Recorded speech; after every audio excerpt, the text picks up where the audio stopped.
Check 1 2 1 2 check 1 2 check 1 2.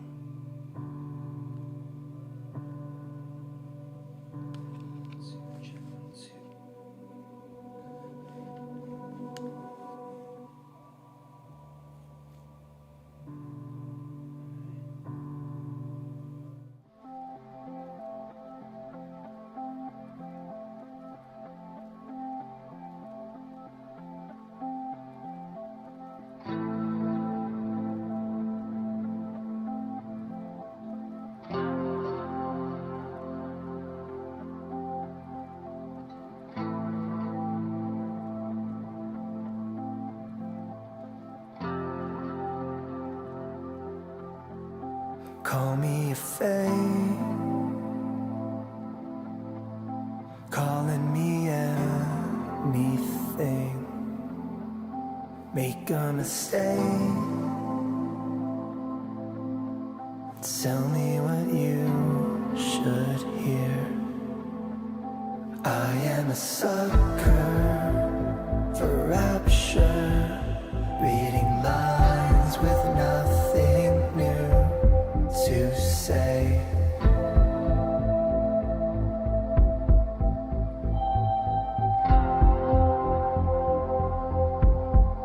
Leaving me sucking for nectar.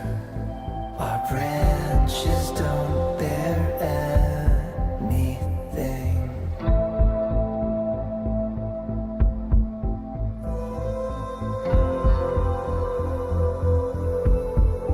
Call it a break,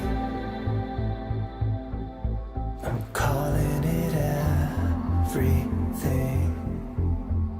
Make a mistake, telling me you aren't here. I am a sucker for rapture, reading lines with nothing new to say.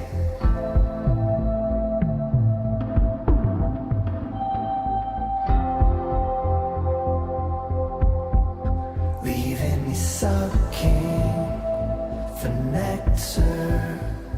Our branches don't bear anything.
Reading lines with nothing new to say.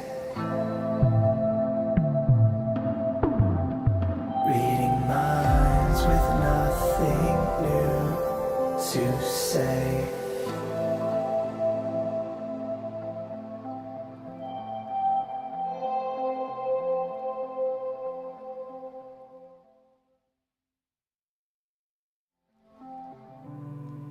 I guess we'll see if the problems are all fixed. Ooh, there's already a video delay, even though I updated the firmware on the video switcher.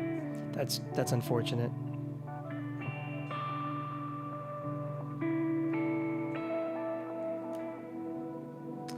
And thank you, Aaron. That's I very much appreciate the. There's something about forgetting that that somebody wrote a song that you know that you liked that I really resonate deeply with.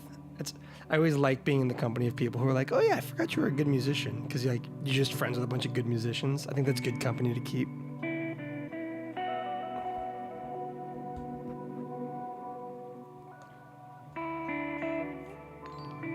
Oh, someday I'm gonna figure out how to freaking fix that volume, because that comes through so loud every time. I guess I could just fix it just for me. I could go into...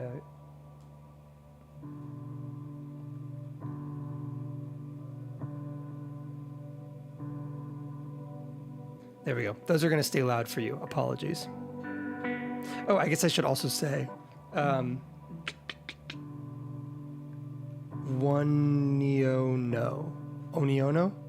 I think I might be getting that wrong, but thank you. That's very kind of you, like right off the bat too. Also, look, it's oh, hold on. There we go. It's like up here now. We are continually endeavoring to improve the stream where we can.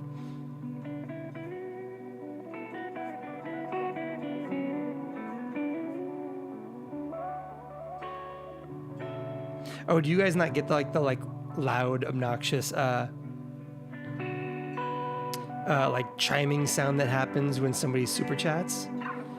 Because it comes through like crazy hot for me when somebody donates. Which is, I mean, maybe that's no, because that has to happen for everybody. Because I've watched Andy's streams and it's loud for them too, or for his streams too.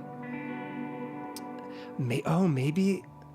Oh, I wonder if I have to set up an entirely separate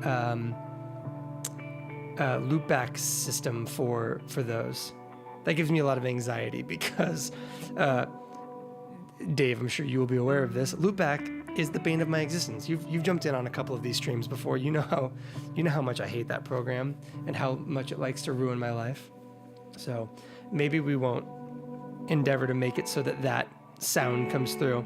Honestly, you guys don't hear it, but it's like it's a pretty loud, kind of like little triplety chime thing. It's not in the key that I'm playing in. It's not subtle. You guys are probably better off not hearing it and just seeing like the cool thing over here in the corner of the stream.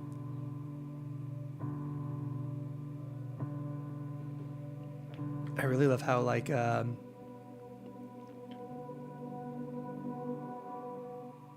of like haunting the microcosm loop that we've got running is.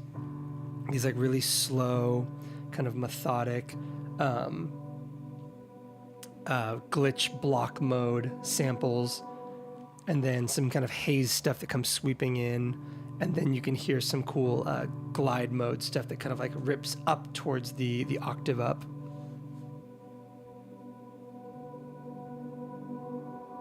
Right there. That kind of like leaps out of the thing. I put together this loop and I actually felt like it was a little too kind of forward and like abrasive. And so I did something that I kind of wish I had done during the video, and I'm kind of glad I didn't because that video was long enough. But I took the finished loop, went into looper only mode, moved the loop before all the like engine stuff, and then used the filter and the reverb to really wash out that loop a little bit so that it's got a little less density to it and it's a little less time-based.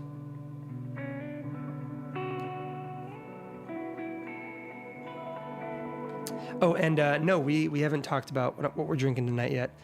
This is Hibiki, Japanese whiskey. It's sorry, not Hibiki, it's Suntory. It's very good, and I also just didn't want to make another cocktail. Earlier, I made one of the best Preaknesses I have made in recent memory, which was really wonderful. And then I made a Vukare, and then I endeavored to make no more.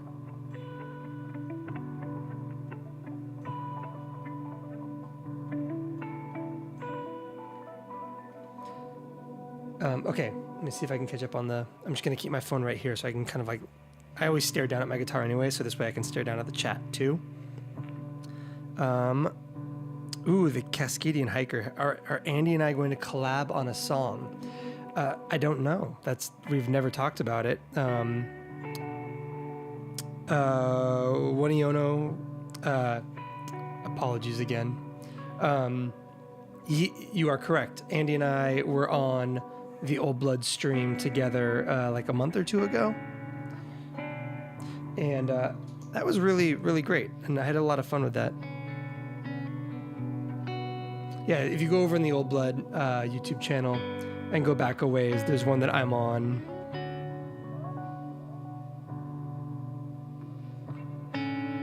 There we go, a little bit more reverb. Let's dial the treble back a little. There we go. That's exactly right. That's the exact right amount of treble we want on this guitar. I like that.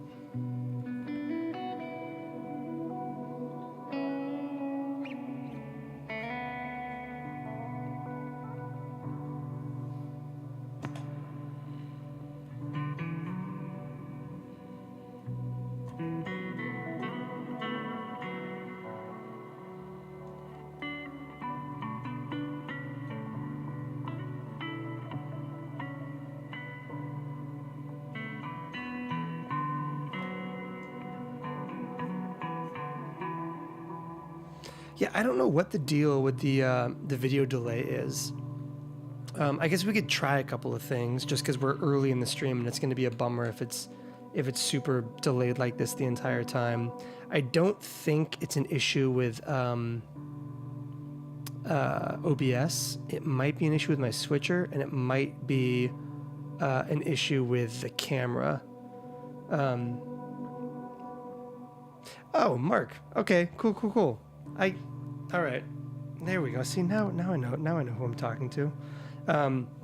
Okay, let's try a couple of things. I'm gonna disconnect and reconnect the power to my little video switcher really quick. Yeah, that didn't fix anything. Let me disconnect actual power.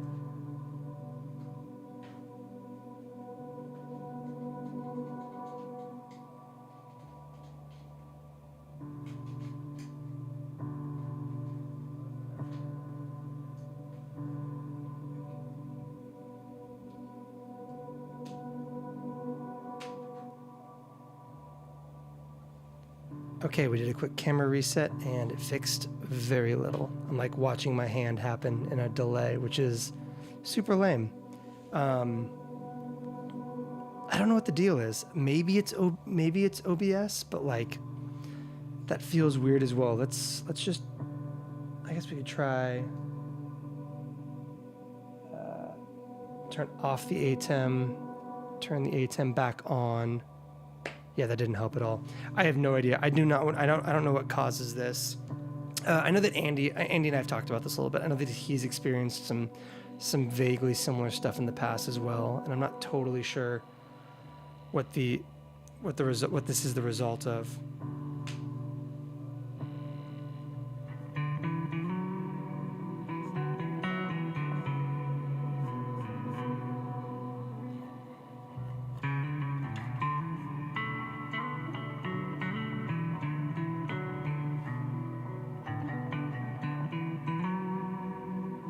Thank you, Steve. Okay, the Cascadian Hiker wants to know what my favorite pedal is right now. I'm torn. I'm emotionally attached to the Microcosm after the week that I've had. Getting my like 2-hour review out of it and everything really made me kind of like very appreciative of that pedal and everything it can do, and I feel like that project really kind of like made me very attached to it. Having said that, I don't know what my favorite pedal is right now. I don't think I have any single specific thing that I'm really deeply enamored with at the moment.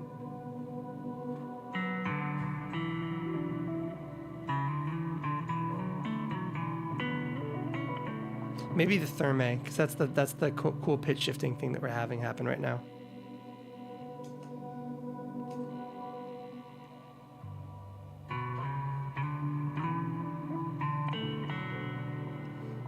Oh, and then Pure Joy, I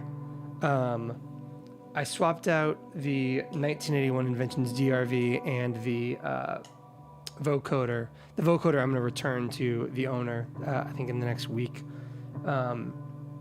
With the Maris Hydra and the Maris Enzo. I was writing a minute-long piece of music earlier this week as a submission for a kind of like podcast theme song competition thingy in the kind of like Web3 NFT space. And I was kind of like feeling pretty uninspired, so I wanted to throw some like weird pedals on the board to kind of help kick me into gear. And yeah, I figured that a rat and the vocoder were not going to do it for me. I was having trouble kind of getting some sounds that I thought sounded really great after having heard them on the vocoder, so I pulled it. But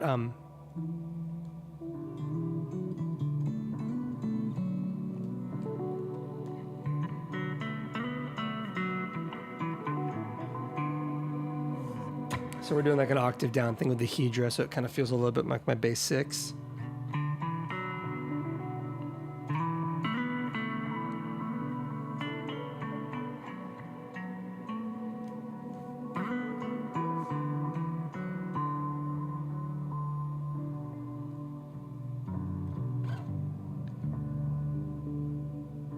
That's great. And Dave, yeah, on Tuesday of this week, I put up a deep dive review of the Microcosm. It is about an hour and 45 minutes long. So if you want to watch it, I highly encourage watching it when you've got some time. There's also time code, so you can kind of skip around if you want.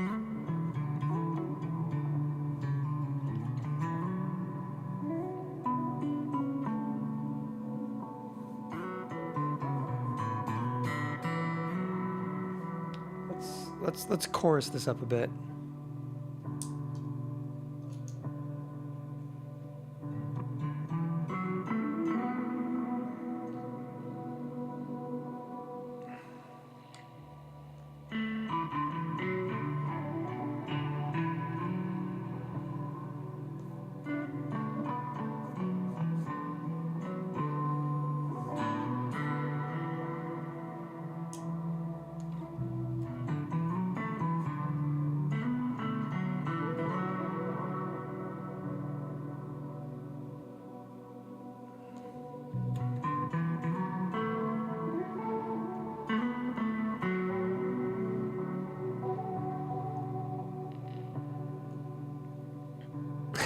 Steve, that's awesome. I like that as a kind of like a theoretical format for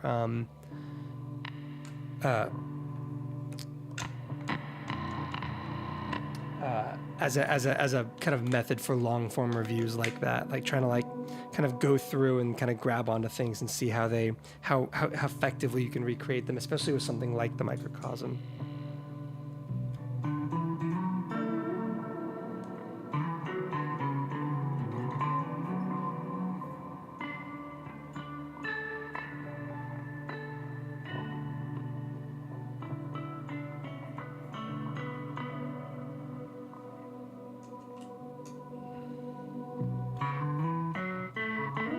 You hear how dry that gets when you turn the reverb off? Jeez. The Mercury 7, it is a absolutely essential pedal. Take the mix to 0, re-engage it.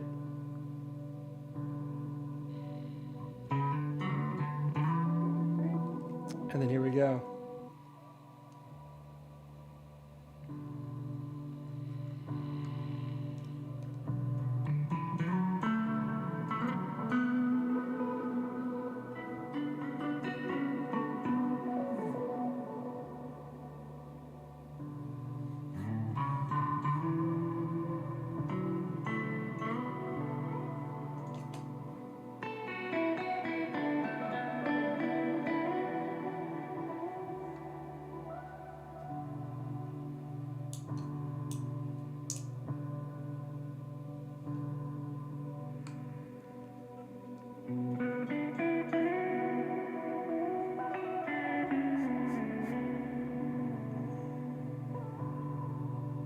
One of my favorite very weird things to do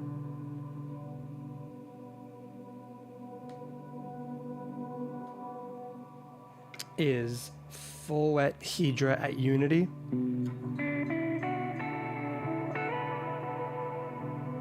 But to do it with the auto-tune turned on, because the Hedra has an auto-tune function.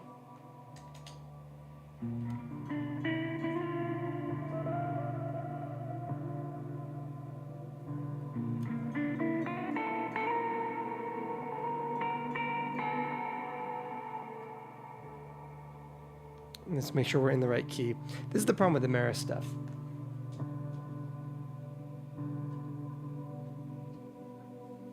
And then when you do like bends and stuff, you've got like you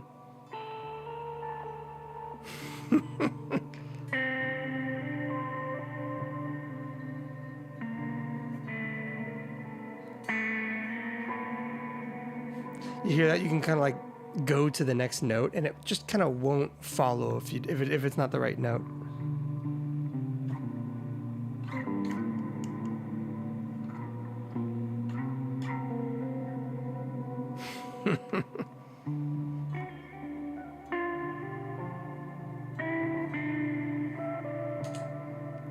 It's so amusing.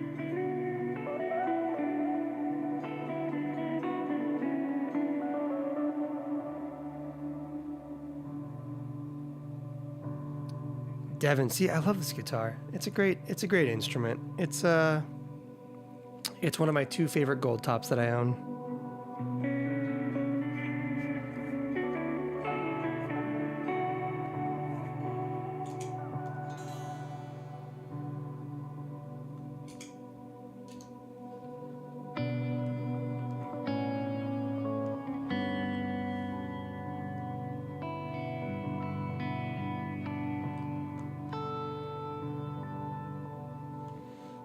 I've been getting kind of obsessed with the idea of early chain mono effects, and kind of like leaning into the idea that I should always have both sets accessible to me.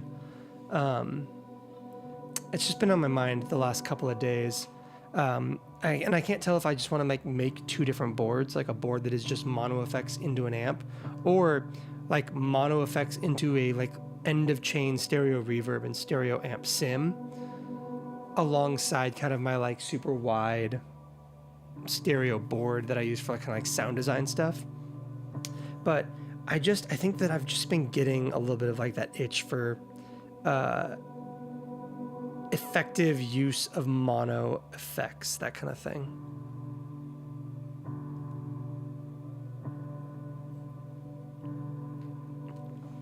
I think part of it is I have rediscovered a deep and abiding love for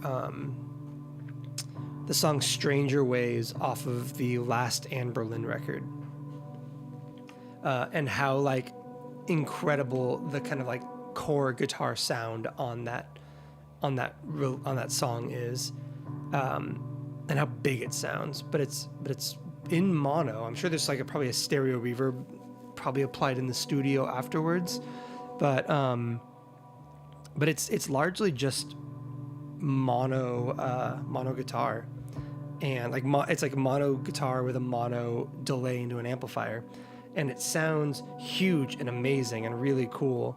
And I was thinking about like how you recreate that sound, and I realized that like to do it in the Volante would be to kind of do like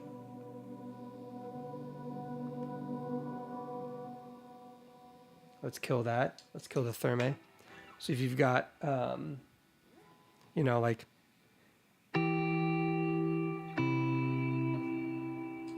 turn the Strymon on, the Volante.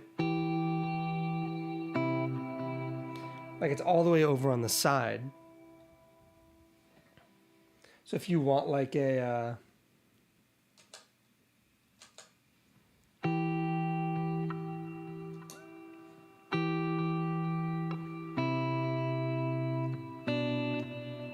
and it's like sitting way out in the stereo field, you kind of have to do something like this. And now you've got... and now it sits where you want it to.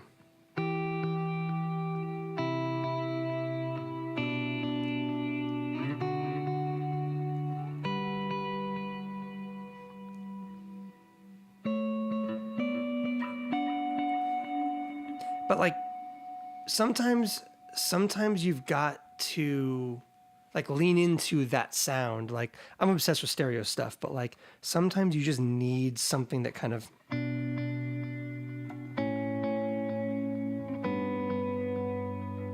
and like that middle repeat is part of your core sound as opposed to being ambience.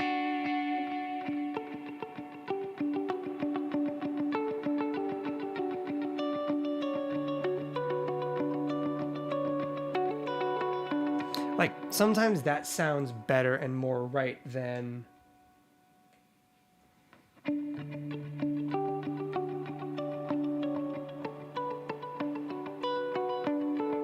where the repeats are very clearly off to the right channel because of the way that Strymon does its implementation of stereo delay. And yeah, it's been on my mind. I don't think I want a bunch of like mono reverb because I think that very rarely does mono reverb actually sound good. The one crucial example being the Quiet Theory Prelude, but short of that. Anyways, it's just, yeah, it's been bouncing around in my head. I think I need to make a board that is like a bunch of mono essentials and then it splits out to stereo.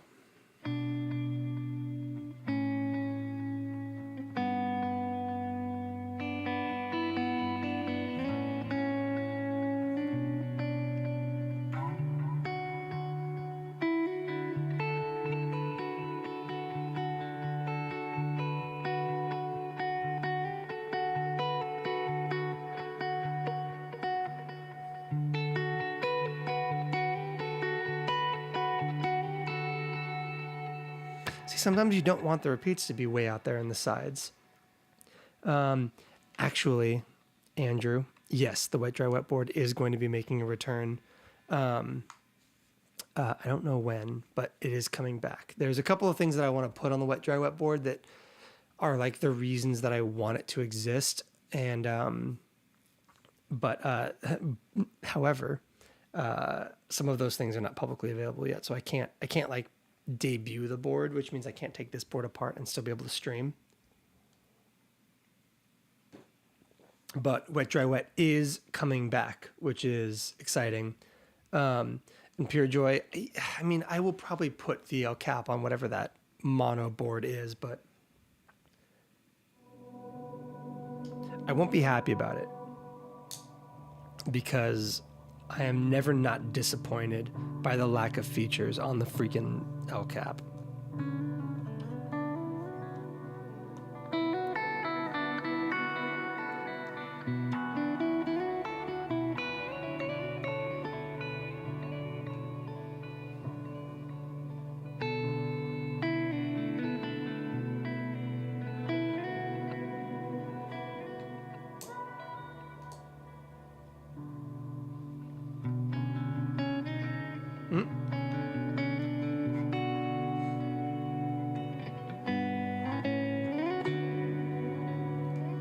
I do love this guitar. I spent a little bit of time like dialing in my ACS-1 a little bit today. I just felt like I kind of like fallen out of the sweet spot with it. And so I this afternoon I grabbed the Harmony and I used that to kind of dial in some stuff on the ACS-1, and I feel very good about it right now. I think it sounds great.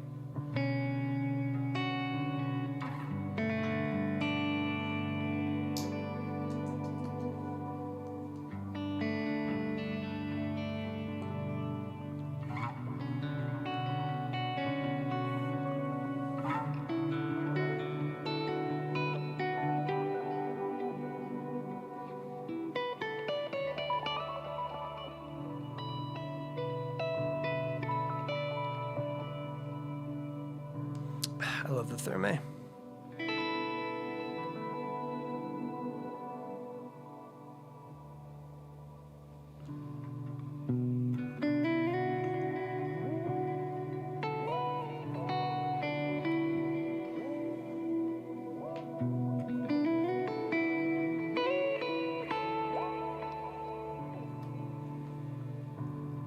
I love the Therme except for the inclusion of the glide knob, which I will never use in my entire life.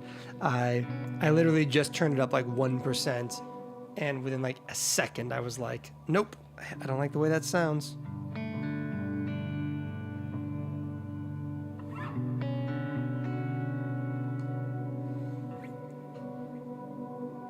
It's a trip. Like the Therme can be this.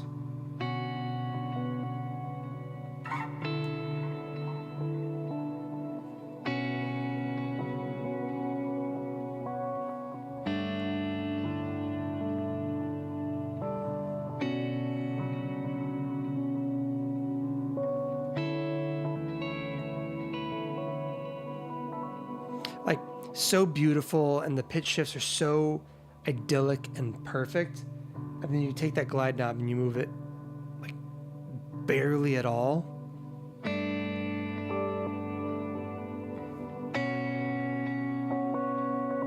And you're okay. I'm still basically minimum.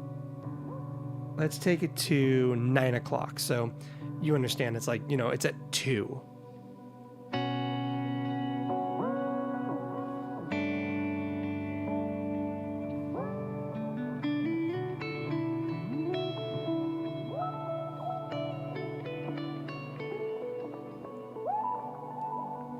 That swooshing is like the last thing I want out of that pedal.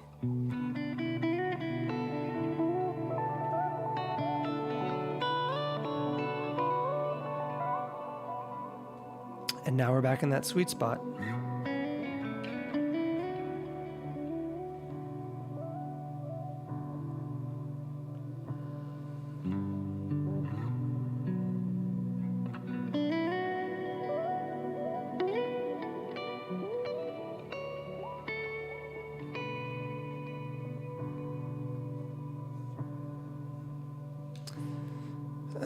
Yeah, I mean, yes, there are theoretically uses. It's just, I guess to be fair, I tend to be a very core use case kind of person. I find like a sound that I'm really obsessed with on some pedals, and I just never want to deviate from it. I feel that way about like the Mercury 7. I've got like my go-to big reverb, and then I have like a go-to plate and nothing else. For the Enzo, it's the dry mode. It's this.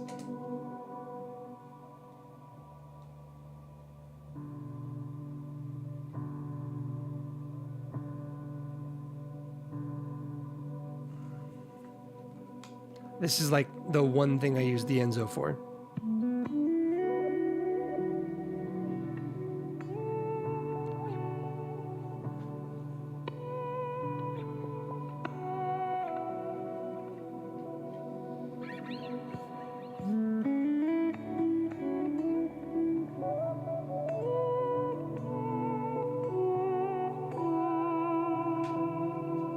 That like auto swell thingy.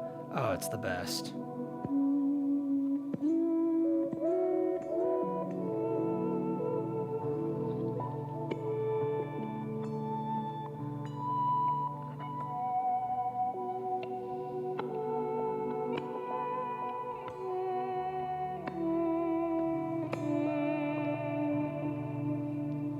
But yeah, it's like the thing that I use the Enzo for. The Benson preamp is the same way, the Origin's the same way, and the Therme, I'll do a bunch of different things to it, but ultimately it's almost always just a deep and abiding love of that quick snap, piano keys sounding pitch shifting that I am so enamored with. I think it's because of my history with the Therme. Before the Therme existed, I was doing similar things with the tonal recall, and that was part of a very light, very early, I don't even want to say inspiration for the Therme with Joel and Chase Bliss, but a signaling to Joel that like there were people interested in the concept of a pitch shifted analog delay, and he's great. and it's a great pedal, and that was the sound that I wanted out of it, and so yeah, that's what I use it for.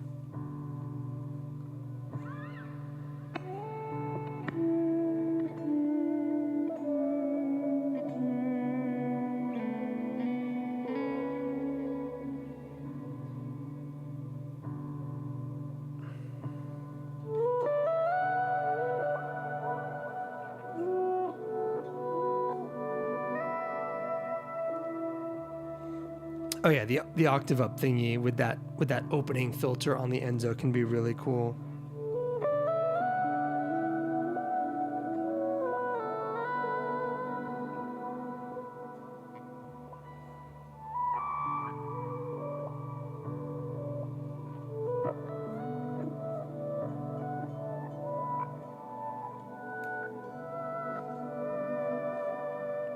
I love that.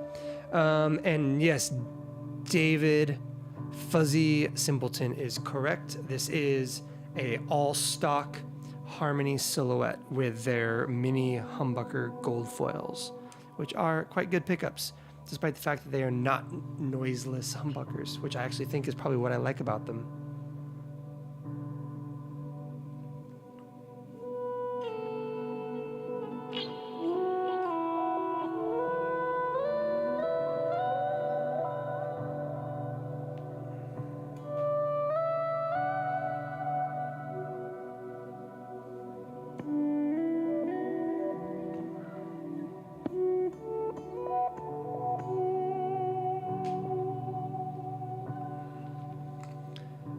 Yeah, Gen Loss is off right now. And Dave, I mean, I'm biased. Like I said, based on my very light connection to the Thermae, I'm biased. But also, like, I just think that the Thermae is like one of the best sounding delay pedals on the planet. Like, I think it's the best sounding analog delay anyone has ever made. Apropos of nothing else, apropos of pitch shifting, like, let's turn off the Strymon. Let's kill the microcosm. Oh, let's kill the Enzo.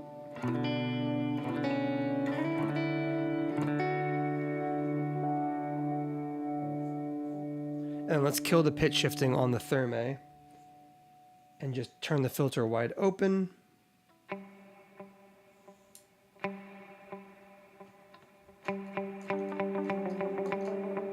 So like, filter wide open, this is just what the Thermae sounds like.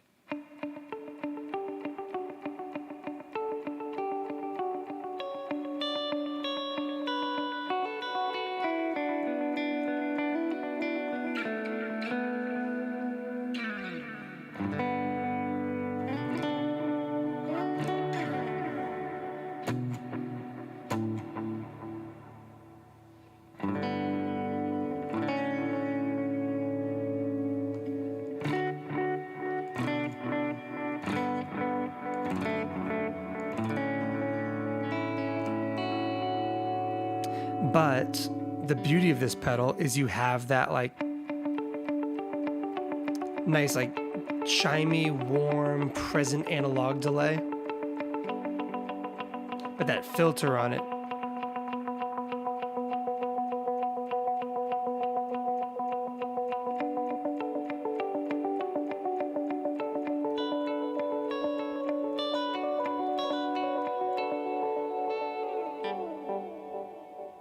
it's great. I think it's real murky.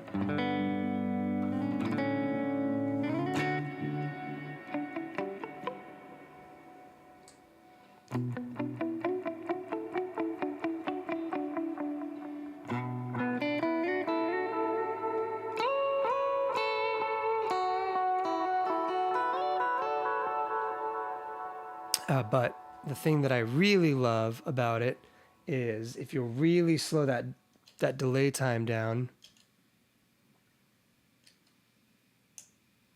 and open that filter up, the slower your delay time gets on the Thermae, the more clock noise gets introduced.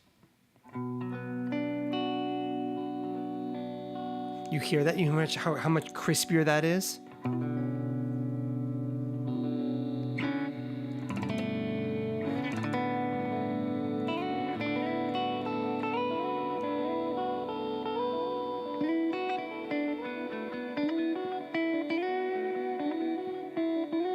And that's where that filter gets really interesting.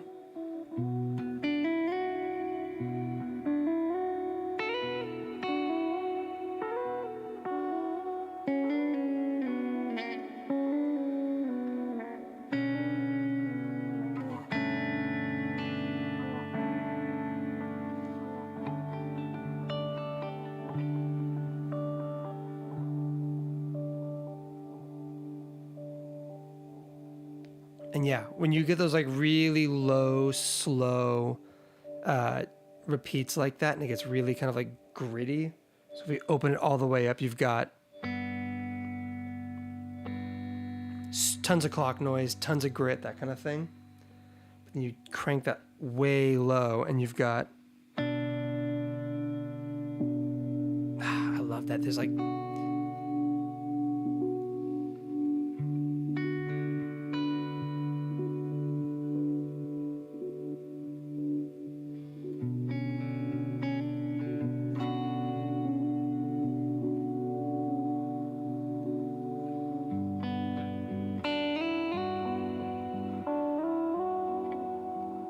And then this is where reintroducing that clock gets interesting, because if you go octave down with your intervals, you'll get even more of that grit out of it. So let's reopen that filter and hear how grainy the repeats get when they go an octave down.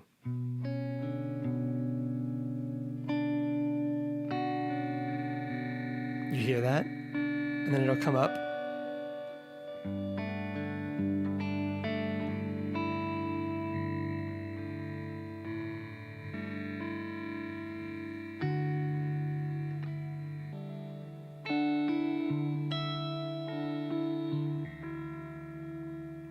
And then turn that filter back on.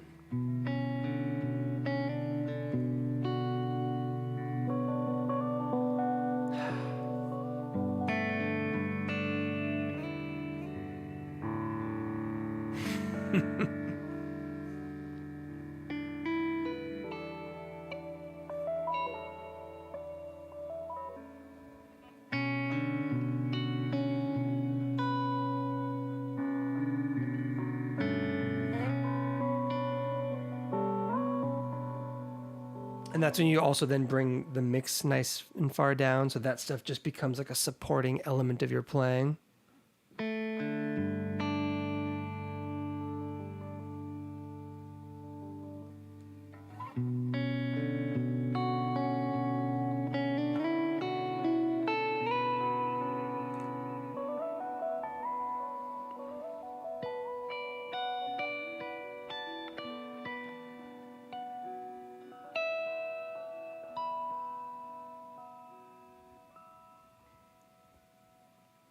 And again, then you reintroduce something like the Enzo for those like swells.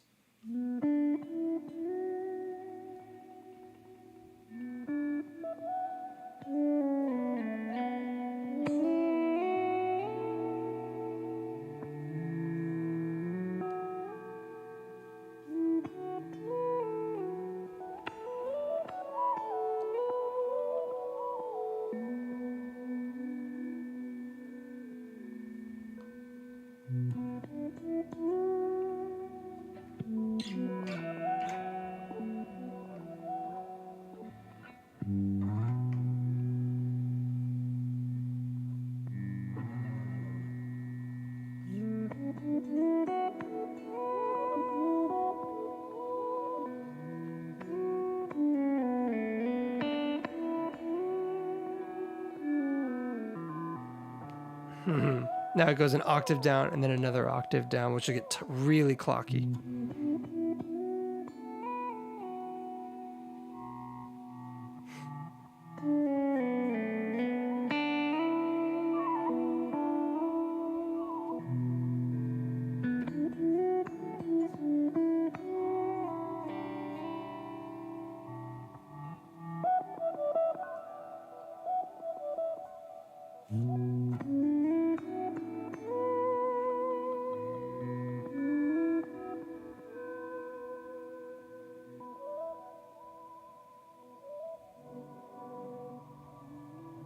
So yeah, that's my believe it or not, brief treatise on why I think that the Thermae is the best delay ever made. For me, it's about irreplaceable effects. I think that's my big thing. I care about things that do the thing that only it can do, and Thermae is one of those pedals.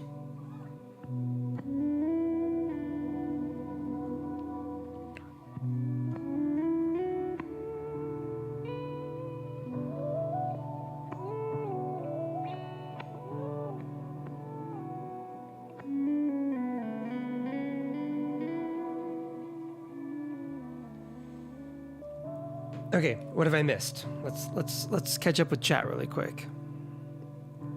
Jan wants to find a mono pedal. I don't know how long ago this was. I was really on a tear for a minute there. Is Jan still here? Oh, he is still here. Great, maybe. More like noise, grit, something you can't tell. Other than the Fairfield circuitry stuff. I mean, gen loss, honestly. Also, Thermae. Thermae has some really, really absolutely beautiful lo-fi kind of like chorus modulation stuff. I would go with that route. Kun Chang wants to know what my favorite looper is for live performances. Honestly, it's probably just the Microcosm. I don't do live looping in the way that, like, you know, guys who do like the acoustic guitar tippity-tappeting do the live looping thing. I do live looping as a method of creating pads and textures and kind of like, you know, emulating if I had a keys player with me when I don't. And with that in mind, I think that, I mean, you can hear what's happening right now. Like the Microcosm really is a very, very wonderful looper that's very versatile, because that's the loop as you hear it right now, but it could be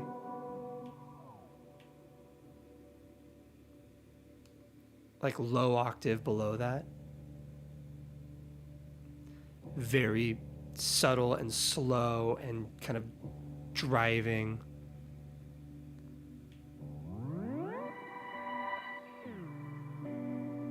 It could also be, you know, octave up, 8 speed.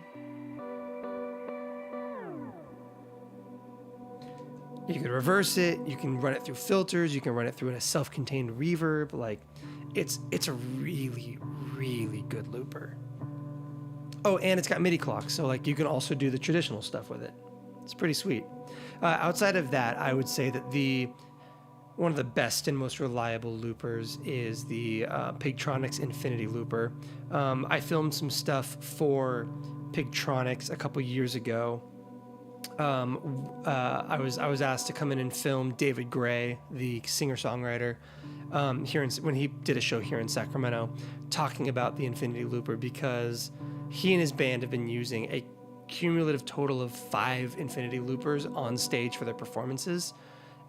They're all clocked to Ableton, and it's a really impressive performance. And watching him work, just him himself working with 3 Infinity Loopers, one on his vocal, one on his piano, and one on his acoustic guitar, was impressive. A very, very, very cool experience to watch happen. So yeah, if you're doing the ambient kind of formless thing, or you're like the sole guitar player in a band that doesn't have like keys player and all that stuff, hologram Microcosm for looping. If you're in a more structured environment, I have firsthand witnessed very good things with the Infinity Looper.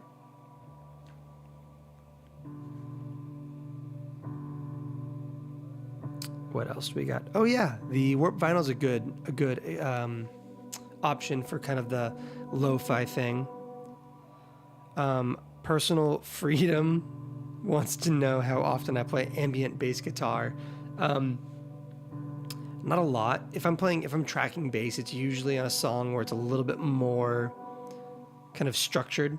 If I'm doing like ambient bass stuff, it'll typically be like playing guitar into the Maris Enzo set an octave down with that filter turned on.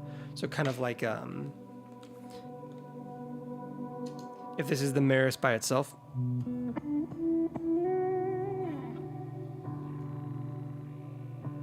take it down an octave and have...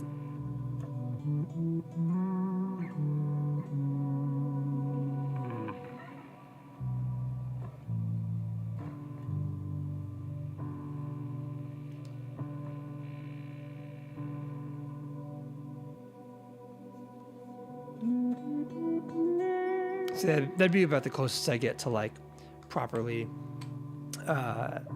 ambient bass, quote unquote. I don't do a lot of ambient bass in any sort of like meaningful context other than just writing bass for the ambient music I've already written.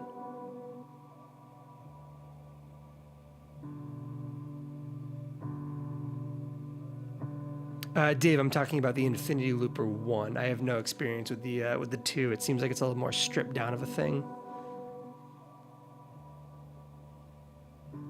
Oh, I didn't know that the Ditto X4 sucks with MIDI clock, but that isn't totally surprising. I don't feel like MIDI is totally the bag of TC Electronics, so that's less than wildly surprising. I am going to get another glass of whiskey while we enjoy this hologram loop.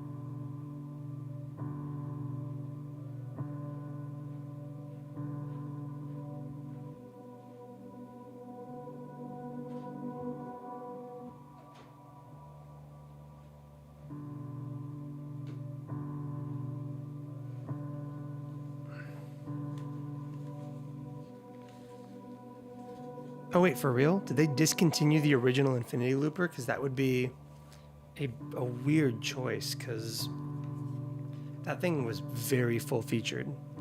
I have one still. Is it worth a lot of money now? Can I sell mine and turn like a major profit on it?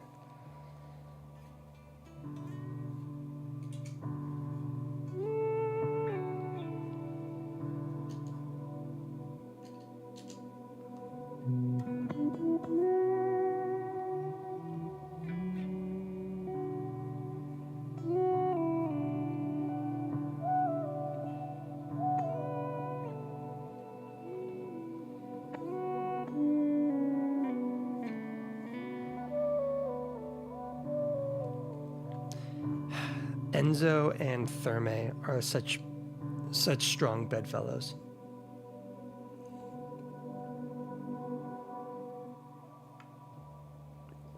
For first time looper, what should I get? Boss RC500, Ditto X4, or Blooper? Oh man, I mean, probably just a Ditto, like a normal little Ditto, because it doesn't do a lot, but like, I'm pretty sure you can buy one for like $50 on Craigslist or whatever. And then you'll kind of, as you play with it, you'll get a handle on looping. You'll know what you like about it. Or like the Ditto X2, I think it's got reverse and half speed, and it's not much more expensive. If you're gonna buy a first looper, buying something like the Blooper seems like a pretty intense undertaking. I love my Blooper. It's literally right here. It's a great pedal. Look at that. I'm gonna Vanna White it all for you really quick.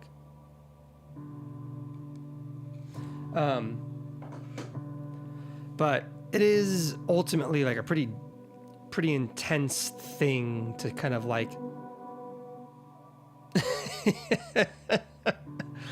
money not problem is this is a man who is stingy on his participles but not on his money.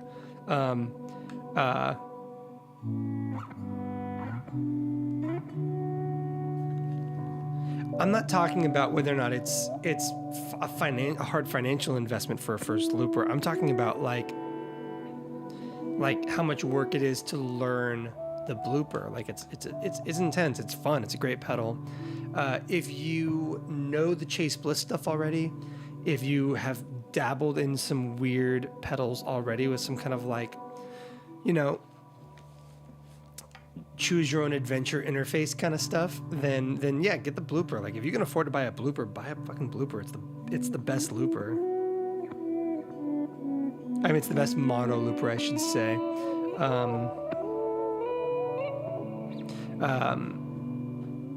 Which is a hard sell for me.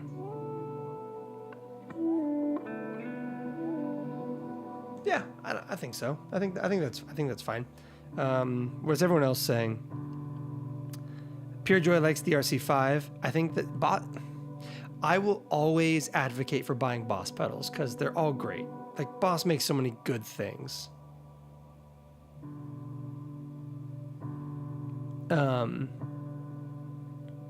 David, I wish it had reverse and half speed. Which one's he's talking about? Oh, the Eros Loop Studio. I don't know what that is. So I can't advocate for that because I've never heard of it. But, well, here's the thing. If money is no object, buy a tape machine. That's really what I'm gonna say is buy like a cool tape machine and do like straight up tape loops. Go on YouTube. Leave this stream right now. Not because I don't like you, but because you should go look at Heinbach, the YouTuber Heinbach. And watch some of the stuff that he does with tape loops. Because if money is no object, buy a tape machine, because that's going to be way more fun. And then when you realize that buying a tape machine was bad advice, and you buy like a real looping pedal, send me the tape machine.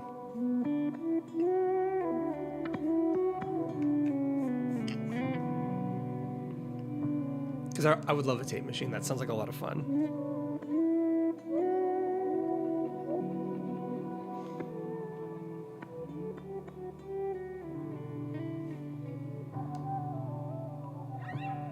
Ooh, that's cool. That little, like, repeating, very flute-like motion.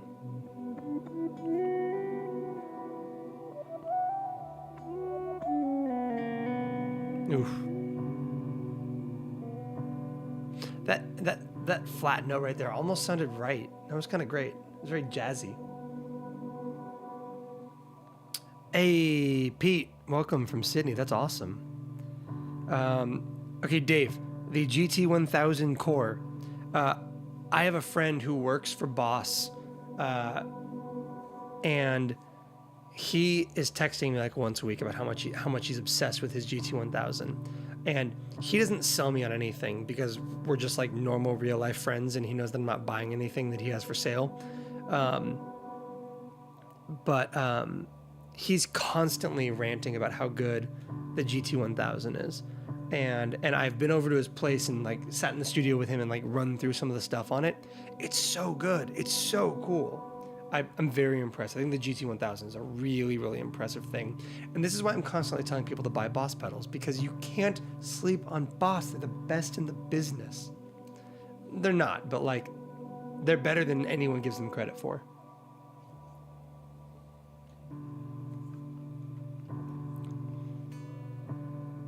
Snoopy, you are correct. Heinbach is great.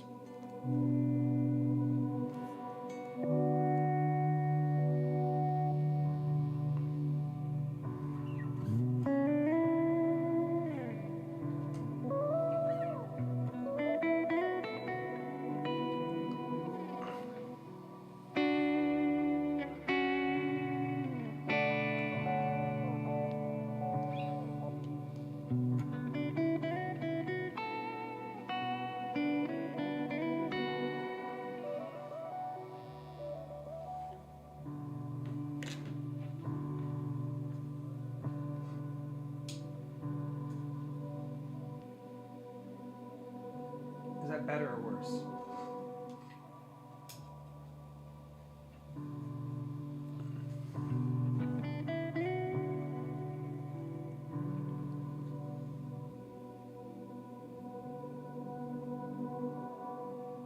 Yeah, no, I mean, Dave, I think that's the move. It's something like the GT1000 is. I don't view things like that.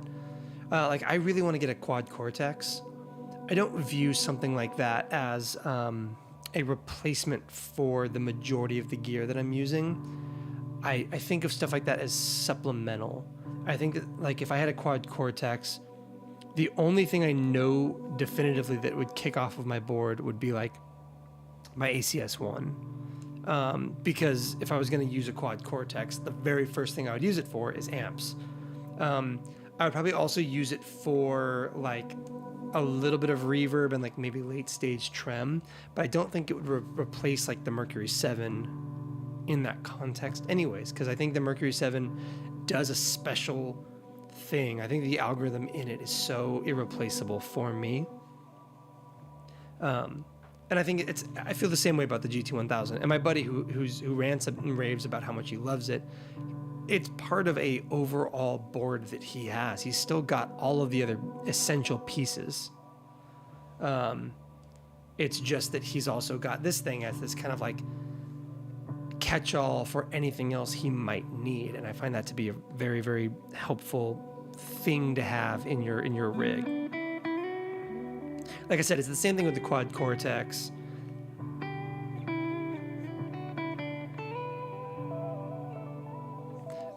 It's not about having it for everything for me, but it would be about having it for really killer amps and being able to model my amps, as well as a couple pickup pieces around the edges, that kind of thing. Hey, Mark's back, but with his actual account. Oh, I wonder if that's coming through. Oh no, it's muted. That's fine. My wife is FaceTiming me. I'm gonna have to call her back in just a second. So we're gonna hit that technical issues button so I can talk to my wife. Oh, Liam, what's up, dude?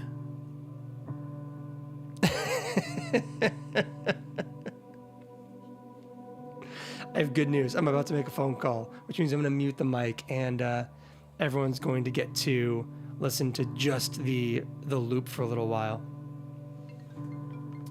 Okay, I'm taking the phone call.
And we are back.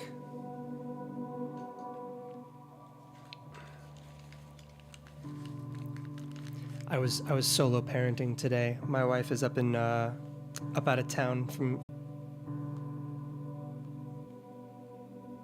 Are we back? Are we back online? It seems like we're online.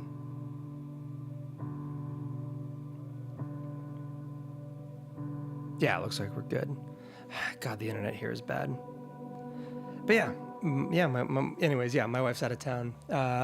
She was out of town this morning, and then I get to go up and join her tomorrow, which is exciting. For those of you who kind of know me a little bit beyond just kind of my kind of core YouTube persona thing, I've got a 1-year-old. He turned 1 coming up on a month ago, pretty soon, which is exciting. But tomorrow will be my wife and I's first collective night away from the kiddo, which is a huge thing. She had a weekend away a little while back, and then I had a weekend away shortly after that. But tomorrow will be our first collective night away where he's got the grandparents and we are on our own. And so she is up where I'm going to be meeting her tomorrow. So she was FaceTiming me, and I just wanted to touch base with her because, look, I love you guys. I appreciate the support, and I think you guys are great, and the fact that you guys tune in for these things is really cool. And for the Patreon supporters out there, you have my undying gratitude. However, my wife is more important, and she always will be.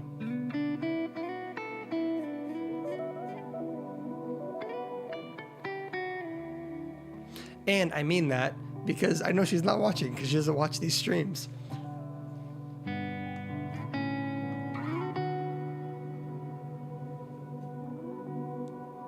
Are we losing sound?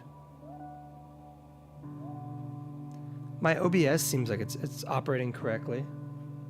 Let me listen on the thing. OBS seems like it's operating correctly. Let me listen on the thing. I realize that's dissonant. I'm not hearing any dropouts. It also feels like my guitar is not super out of sync like it used to be. I don't know. It's totally possible that we're having issues. I appreciate everybody who tunes into these like streams where I'm like dealing with really bad internet connectivity. But great news for the diehards among you.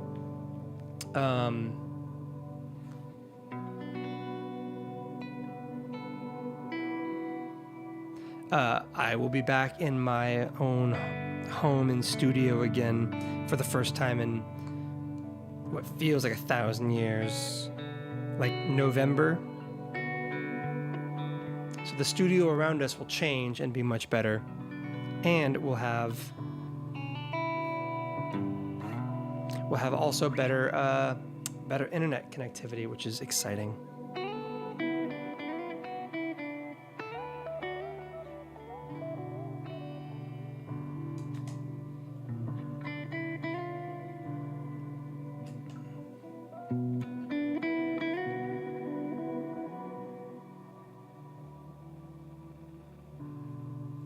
Interesting. That was noise.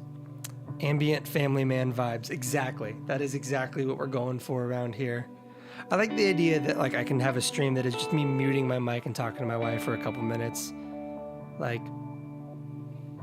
I think it's probably deeply important in a world of parasocial relationships to establish those kinds of like boundaries and rapports and whatnot. Like, hey, when I'm on stream, I am here to connect and to talk to people and to answer questions as best I can and to screw around with my instrument and all that stuff. But always family, always that kind of thing.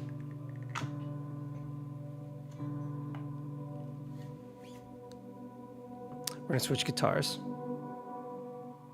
but I'm not sure what we're switching to.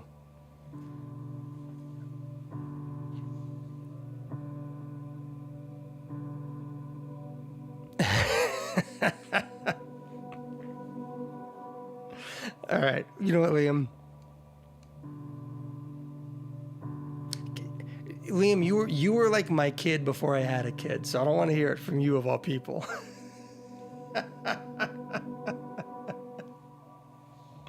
Let's see here. Snoopy, dude, good luck. I know how the like early kids waking up thing is. I've got my baby monitor like literally right out of frame, sitting on top of one of my studio monitors. So I get it. Pete wants to know about the Boss vocoder. How do I use it on the board?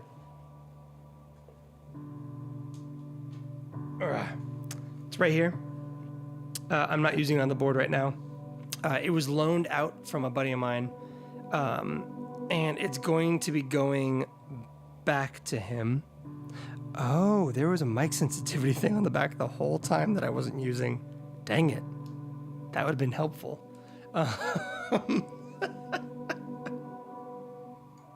Oh well. Yeah, I was using the vocoder on a couple previous streams. If you want to hear them, they're all available through my Patreon. Shameless plug right here. I do have a video that I use the vocoder on coming up that I think I'm going to drop this week on Instagram. If you follow me over there, look at that, the double shameless plug. Those are hard to come by. It's cool. I think that it's really cool. That's what the mic over here was. It was connected up to the vocoder. I was literally only using it for the advanced mode. I thought it sounded really dope. But I just I realized that I wasn't using it on a lot of like recordings. I was using it kind of for fun and on some of these streams because people seemed really interested in it, but I was having trouble getting it to sit how I wanted it to in like a studio mix. And so I don't know what that says for the future of stuff like the vocoder for me. I think that if I was gonna buy a like kind of weird Boss pedal like that, I think I would buy the SY1 first. But I do think the vocoder is dope, and a lot of my previous streams will attest to that. It's very dramatic.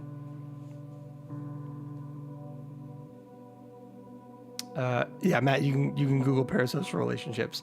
I think the official tagline of the company Patreon is Patreon. Please don't Google parasocial relationships.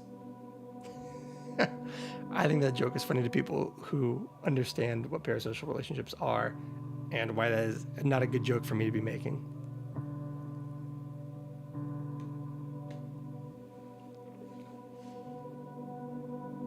All right, what do we got here? Oh, 28 people. That's awesome. What guitar am I playing? Am I doing the Jag? The PRS.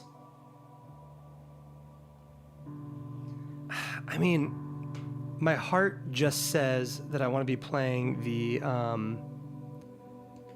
so I can't play the Telly right now. It's super jacked. I need to get it set up. The action is so wonky that like anything above the 5th fret's out of tune. It's a bummer.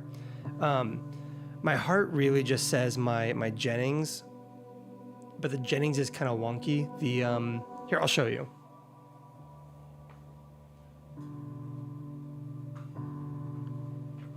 I love this guitar deeply. For those of you who caught my last stream, we did a tour of all my instruments and I talked about how much I love this guitar. The problem is, first of all, look at that. Gaze upon. What a wonderful thing. The problem with this guitar right now is this pick guard, as you can tell, got a little bit warped, where like the humbuckers are like popping way up high. And so, like when I play high, they can kind of fret out, but on the pickup itself, which is a bit wonky. But we're gonna play this guitar because I love this guitar. It's like my favorite instrument.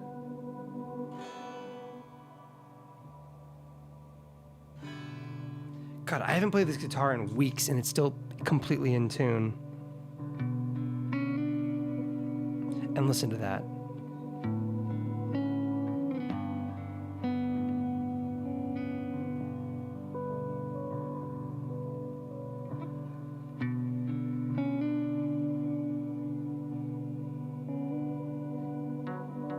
Yeah, look at that. You can hear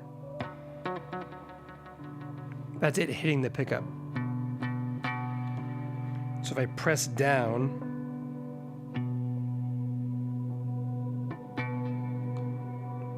that is not good.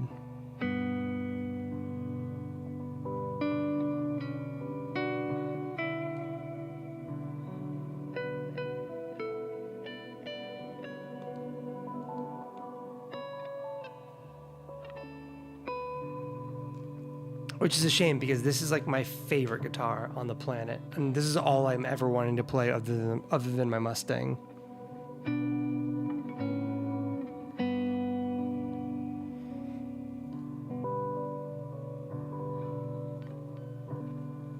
I mean, you can see just by pushing in right here, like how much that like pickup moves.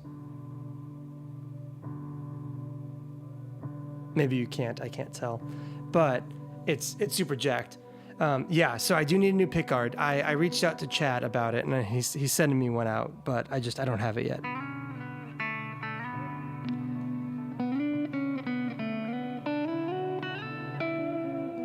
But I can't wait for it to show up because this is my favorite guitar, and I just always want to be playing it.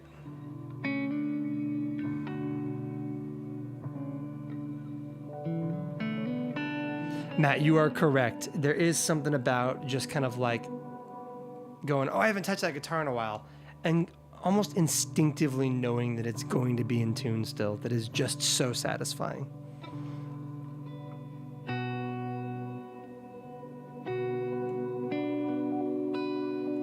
I feel like I need to be able to like hold the pickguard down while I'm playing, which might actually impede the overall.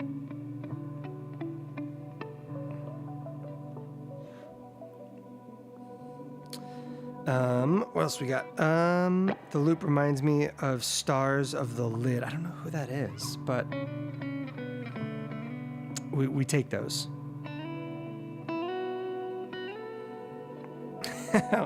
Liam, because it's you, we can play the Jag. Because it's you and because this pickguard is impeding my ability to play this guitar.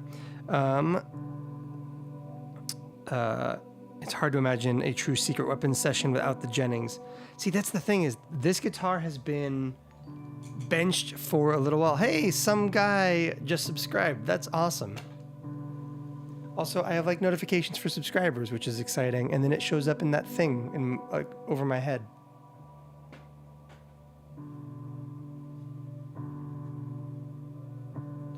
Ugh.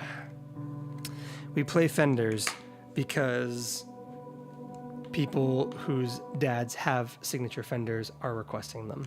I understand that it is a conflict of interest. I am comfortable with that. I don't think it's a conflict of interest. Oh my god, this one's in tune too. Oh, mostly. Never mind, it's only kind of in tune.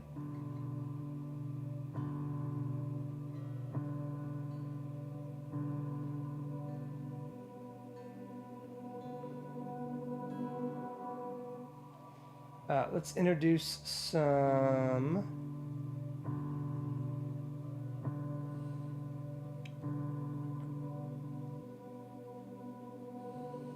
mosaic to the equation as well.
You get that compressor to hit a little bit.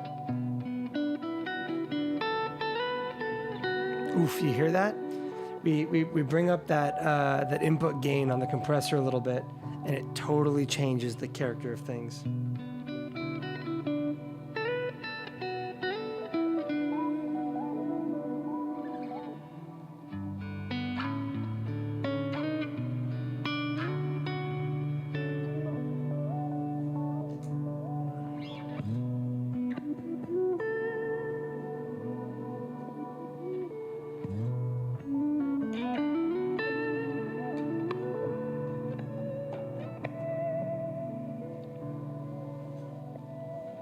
Love it.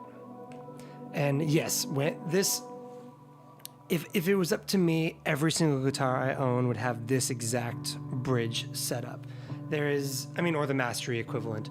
There is nothing in the world to me that is better than this. Oh, I need to make somebody a moderator so that we can ban spam. I don't understand what's happening here. How do I do this? User in timeout. There we go. Boom. This is the first time this has happened. I have never had to time out somebody on the stream before. Oh my goodness. What an amazing milestone. Liam, your charisma and influence shines through even in the midst of the ambient tones. And that's why I have made you a moderator. You don't have to do anything. But you're a moderator now. You're the only moderator on the channel except for me. Congratulations.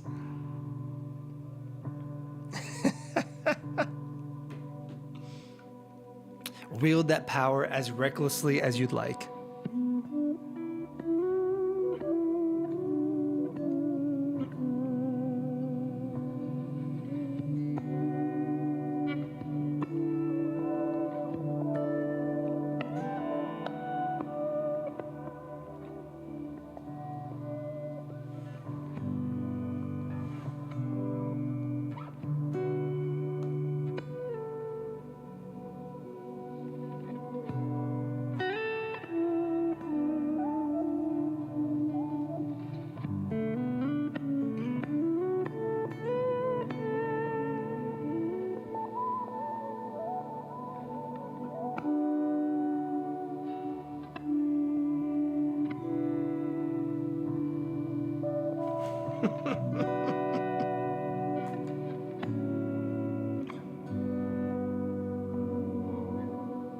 Ooh, I love how dissonant that bend got.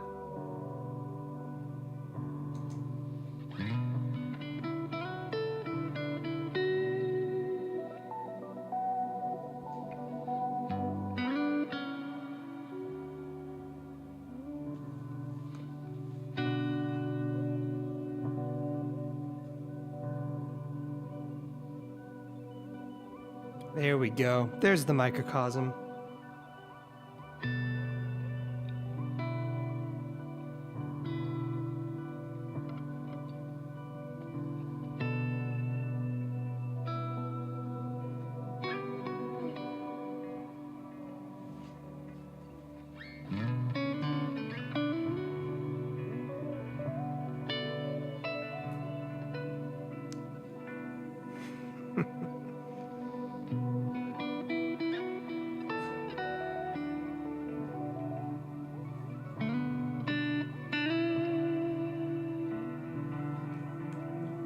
And look at that, Liam, just like that, you got a little wrench next to your name.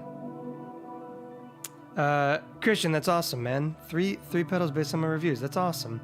I want to know which ones they are. Let me know, because that will help me determine just how reckless your trust of me is. And yes, everything about this guitar is stock. This is a very stock guitar, as you can tell by the stock bridge system on it, like the right here. The fact that these pickups sound as thin as they do. The fact that I don't have a replacement cap for this pickup selector. Clearly, I have not made any changes to this guitar because this is just gaff tape. Yeah. I love stock Fenders. I love how like easily beat up they get. Like this isn't a relic guitar. This is just a guitar that like very easily took a beating. And I like that.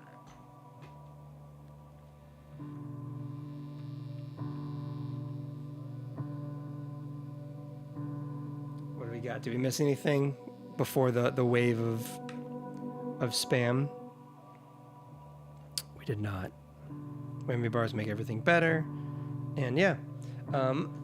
Yeah, this is awesome.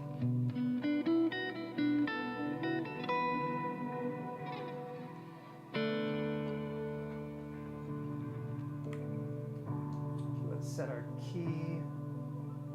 Let's turn off.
Enzo, DRV, and Specular Tempest. Those are good choices. I stand by every single one of those. The Specular Tempest has the best plate reverb of any pedal. The DRV is my favorite drive pedal. What was the other one? The Enzo. Dry modulator. The Enzo's take on the slow gear sound is like the coolest thing in the world.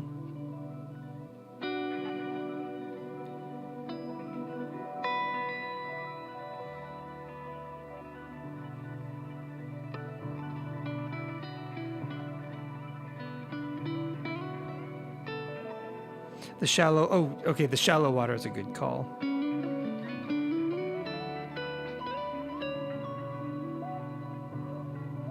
The shallow water is amazing. I think that was a very, very wise choice.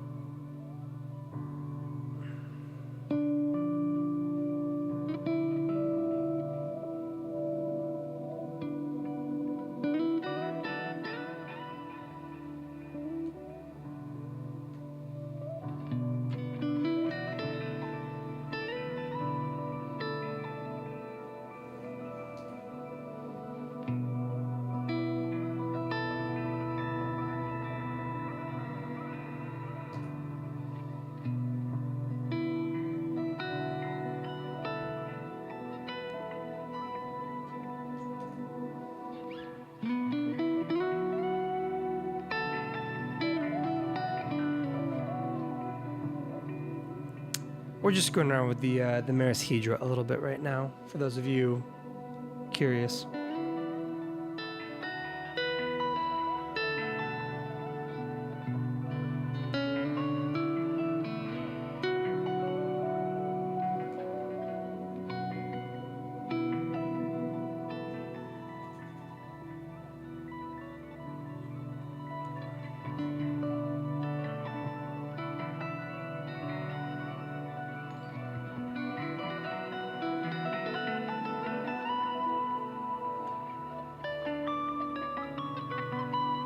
Dave, thank you, man.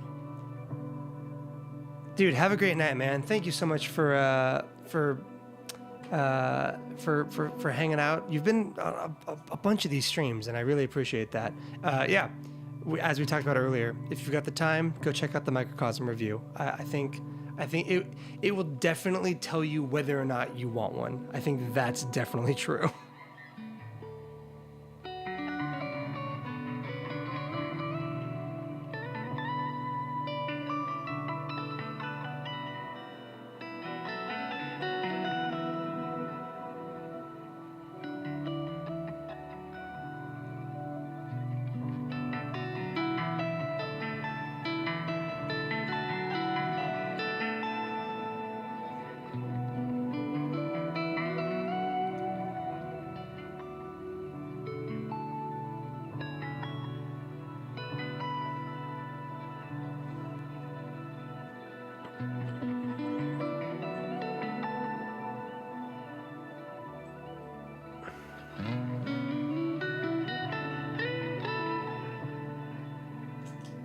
The Hedra's so weird. It's fun. It's so weird.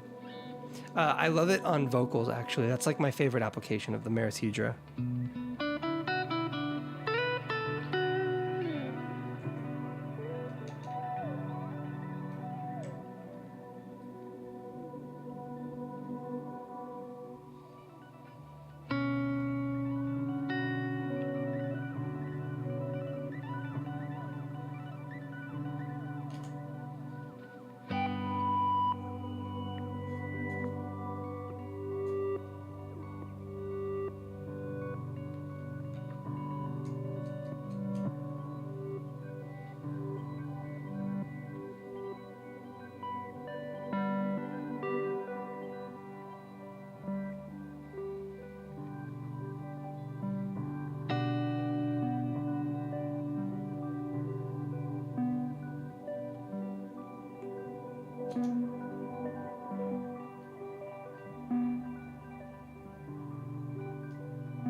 Let's see if those match up. Let's do this. Let's go.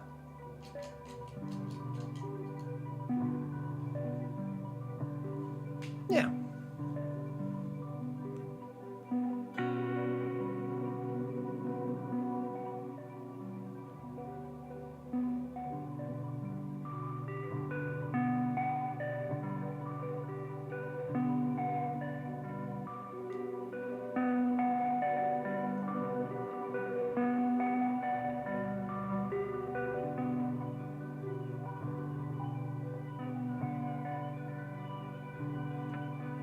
The art mode on the Enzo is pretty dope. Yes, no, I agree with that. There's a reason that I haven't done the Enzo deep dive on the channel yet. I mean, it's the reason that like Hologram reached out about me doing a deep dive on the Microcosm in like September, October, November of last year, and the last communication I had with them was like, oh yeah, I'll get it recorded in like February, and then I didn't do it until like a week and a half ago. I felt like I didn't have a handle on it yet. I didn't feel like I was an authority on it, I guess is how I would describe it, whereas I feel like I'm pretty comfortable being an authority on the Microcosm now, and I'm not sure if that's me yet for the Enzo.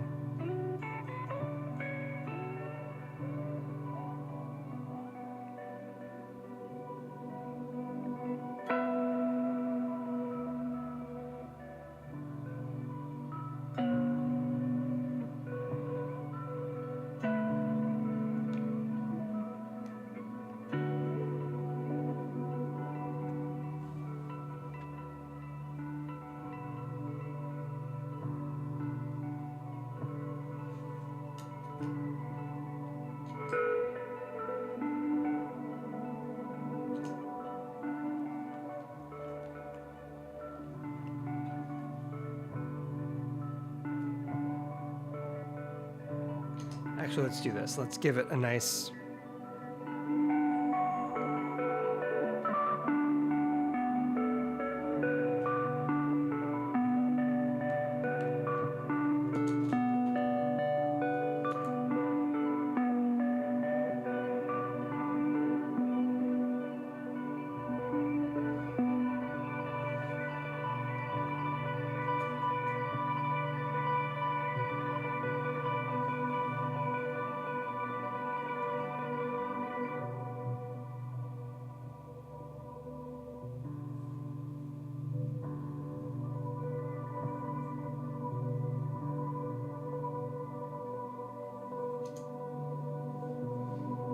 All right, we'll answer some questions while the Enzo does some work.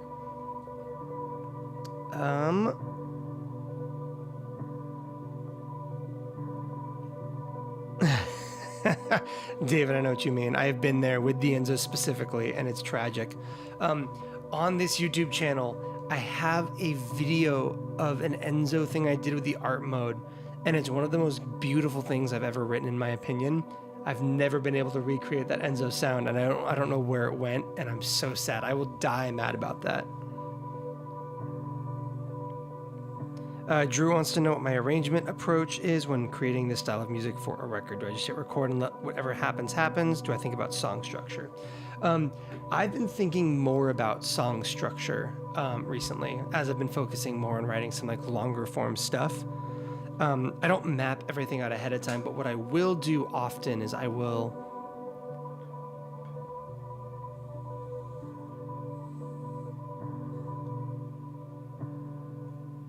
Let's go to...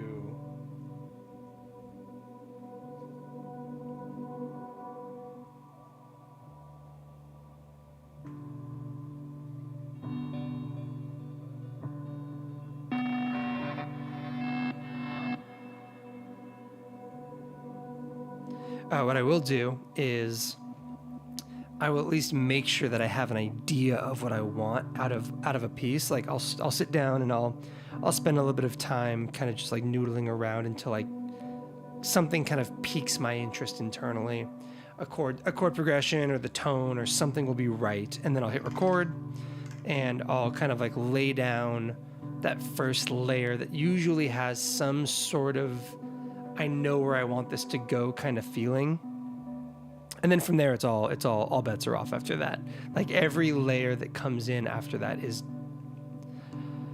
I may spend a minute or two dialing in a sound on the board, but like more often than not, I am just like freewheeling it from there on out. I will like make changes as I go into the next pass, and whatever I play will stick.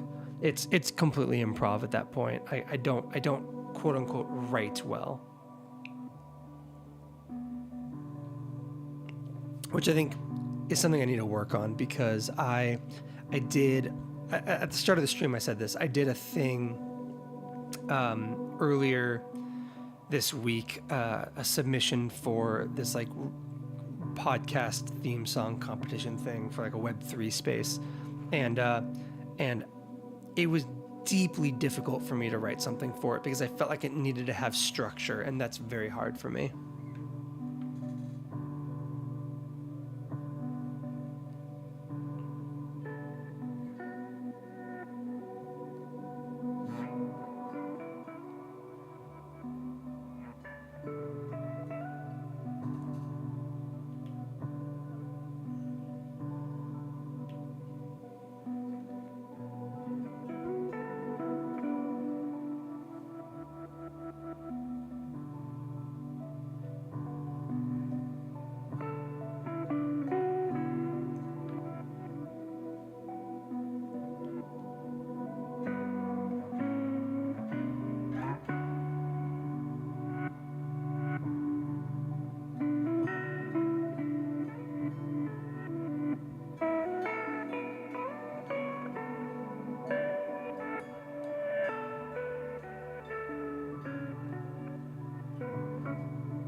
Yeah, I agree with that, and I think that largely.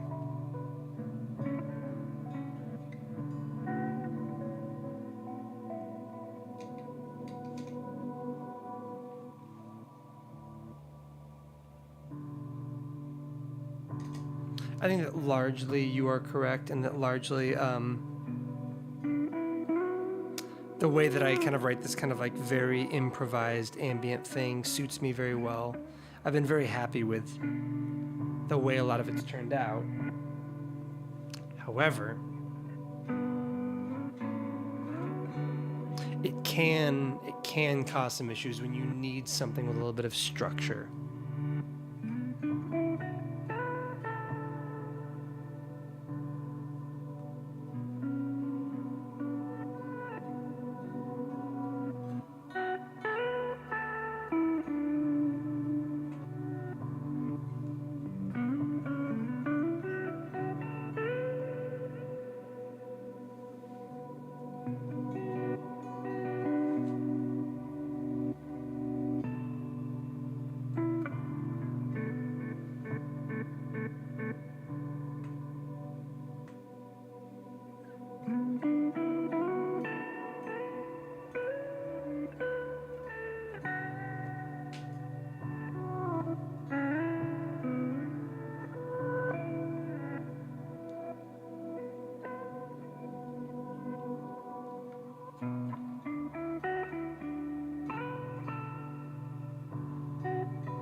The interrupt mode on the microcosm is excellent.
let's answer some questions. I think we got some new stuff.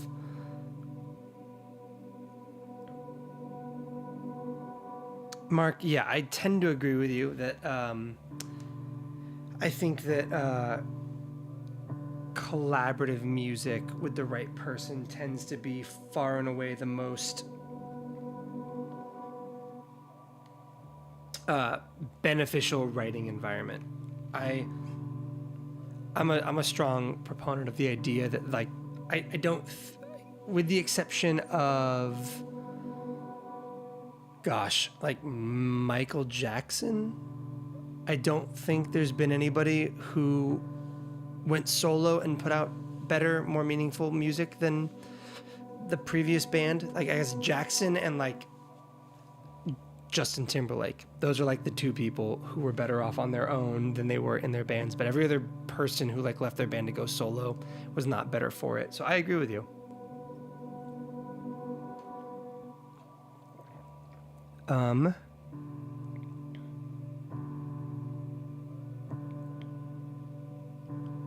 like I said, yeah, I write from a very improvisational bend. For me, the big thing is just sometimes when you need to write for something that's a little bit focused, and that's what you need, and you're not in practice of that, it can be a little demoralizing and difficult, which is fair. Do I have similar tone shaping experiences with amp choice? It seems like people are moving towards amp simulators rather than Kempers.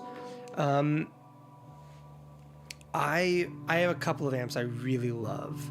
I'm a really big fan of my Benson Vinny, and I'm a really big fan of my Harmony 620, my like 20-watt Harmony amp that I just did a kind of very short, clean tone demo of on this channel. What I really want more than anything is to buy an aux. My favorite tone I think I've ever had as far as like proper guitar tone is my wet dry wet video on this channel, where I'm running the Vinny in the center channel and stereo wet around the sides of it. And I think that was a really great guitar sound that I kind of like should always be aspiring to. And I do want to bring back the wet dry wet thing, but I really want to buy like I said, I really want to buy a Universal Audio aux so that I can lean really hard into getting the most out of the tube amps I have, while still being able to do this kind of like late night silent recording thing that I'm doing. I don't know if that was the answer, but that's what came to mind.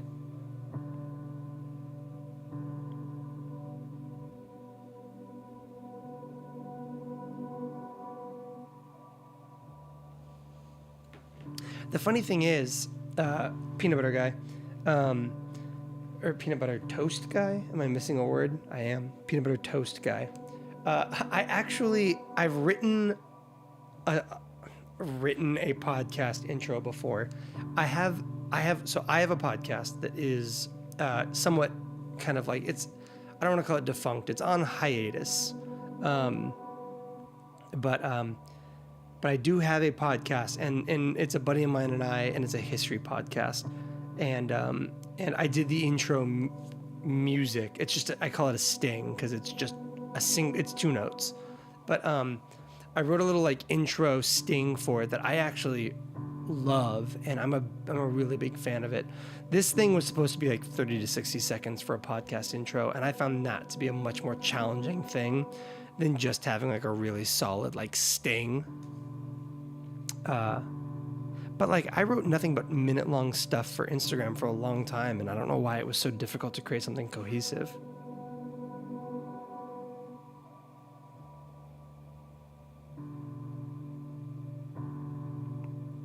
Yeah, no, Liam, it's coming back, I promise. I've been talking to Kevin about the prospect of bringing back footnotes, and it is something that's going to happen. We've both pitched episode topics to one another. It's just about finding the time, and I think we're getting close. RJ is in school twice a week now, and he has a nanny a couple other days, so I actually have time to get work done again, which is exciting. And I think that will open up enough space to start doing once a month footnote episodes again, which I would be really excited about. I miss that podcast a lot. That was one of my favorite things I've ever made for the internet that I didn't try to monetize and also didn't hate. And it was great. It was great. It'll come back. We're gonna do some fun episodes.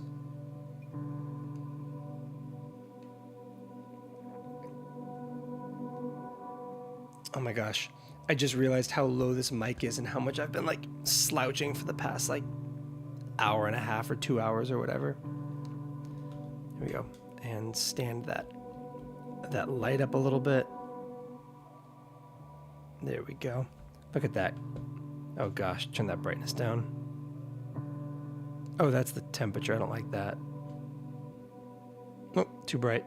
And too dark. And just menacing enough. There we go. Perfect. Whatever, it's fine. I've only blinded myself.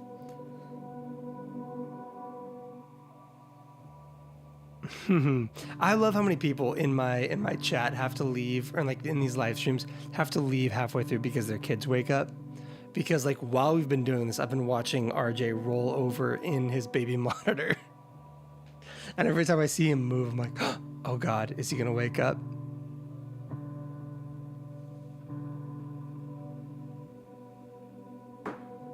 Hey, look, until I get back into my home studio, there's a very good chance that my time frame for streaming is either this time of night or not at all. So I'm glad that you guys like this as a like late night like setup. It's also great just because like I like being able to like drink whiskey on stream. It's cathartic. I'm also out of whiskey, so that's some concern.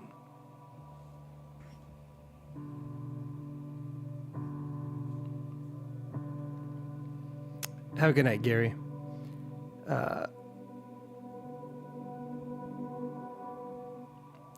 I really like this loop we've got tonight. I like the way that the glide mode comes in at just the right time.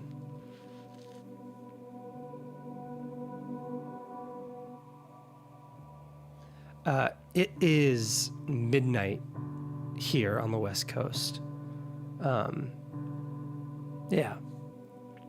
It is technically 11:57.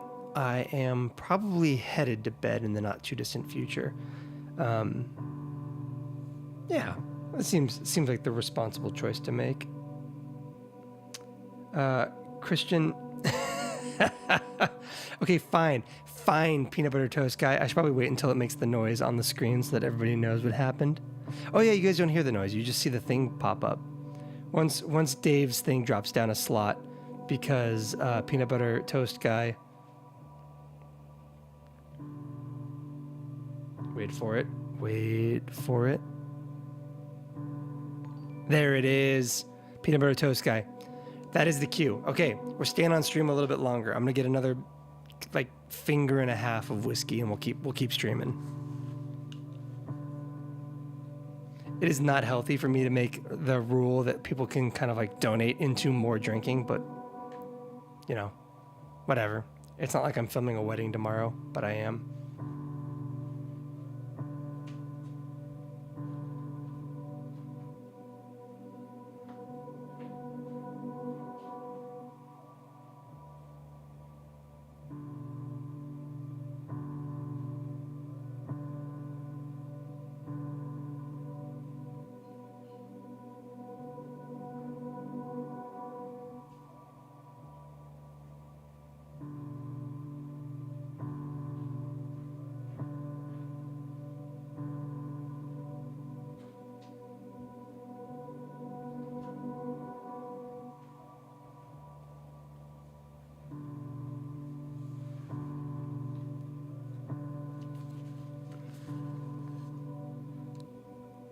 Kumpai.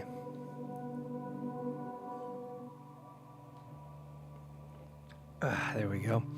Tonight we are sipping on Suntory Toki Japanese whiskey. It's very good. I kind of graduated up, in my mind up from Japanese whiskey to Scotch a while back. But I've only got one good bottle of Scotch right now, and it was a birthday gift for my wife, and I'm trying to make it last, so we're drinking the less expensive stuff, which seems prudent. Yes, West Coast, Best Coast, agreed. Sundered Moon wants to know what the preferred Gen Loss alternative is, and answer number one would be Gen Loss V2 when the next drop comes, which is, I think, going to be soon-ish.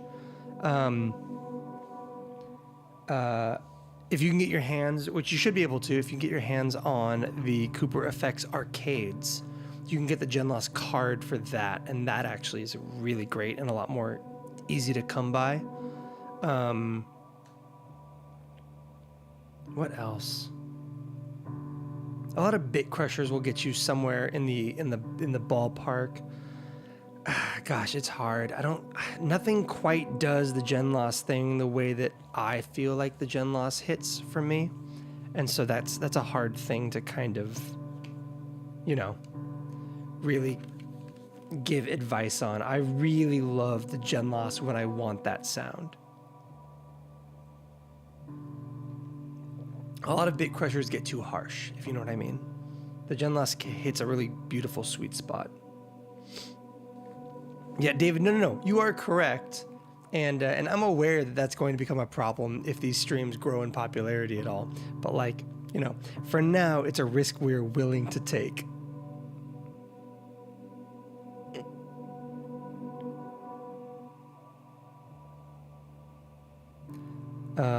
Okay, so Michael feels like there's a layering thing for Andy that seems to lie somewhere between the superego, the blooper, and the mood.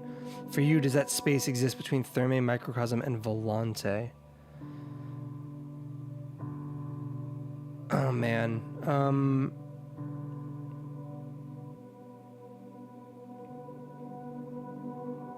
I don't know. I'm trying... Hold on. We have to reread the question. There's a layering thing for Andy that seems to lie between the superego, the blooper, and the mood. Are you talking about crucial tone building pieces? Because for me, when I think about tone structure or arrangement structure for Andy, what immediately comes to mind for me, I just knocked my phone off the table, whatever. What immediately comes to mind for me is El Cap looping, and then obviously in kind of the modern context, the multi-matrice thing. For me, the Andy thing is an early stage looper, various parallel processes, and the early stage looper means that everything else is allowed to decay in real time or in semi-real time, while still being fed that initial thing, and then something to kind of widen things out at the end. So for me, when I think crucial pieces of what Andy's doing, I think early stage looper, parallel mixers, stereo reverb at the very, very end of chain. I think that's kind of what constitutes what he's doing. Lagavulin is good. For me, my go-to when I'm buying my own Scotch, it's Macallan 12. Nothing in the world is as good as Macallan 12 is. I love it so much. This is comparatively disappointing. We gotta turn this brightness down. This is too much. And maybe kill some of that white. We're really washing ourselves out here. A little bit darker, a little bit warmer. Nope, warmer. There we go. Yeah, we like that. That's fine. That's a good look.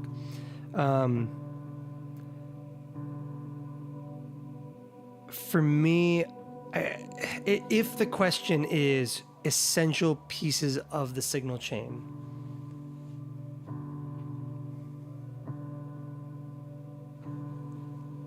Like in stages, I guess would be the important question.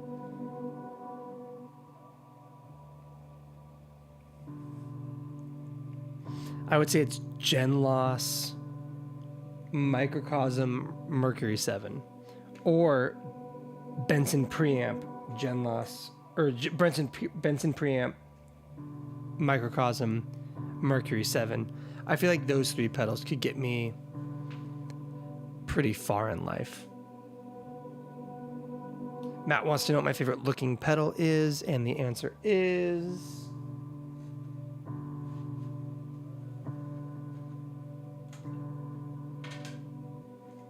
either the DRV, one of the best designed, most beautiful looking pedals ever made. I mean, or the Blooper, honestly. I just think that this shade of blue is like so perfect. I guess I feel the same way about the 29 pedals. I feel the same way about the 29 pedals WAMPs, which are actually, they've been turned off all night, actually. Let's get those turned on. They're set pretty subtle right now. There's something about just the shade of blue on the Blooper that I really love. But in terms of overall design, I think that the 1981 DRV is like the coolest looking thing. Matt has such an eye for the aesthetic that I find to be really cool.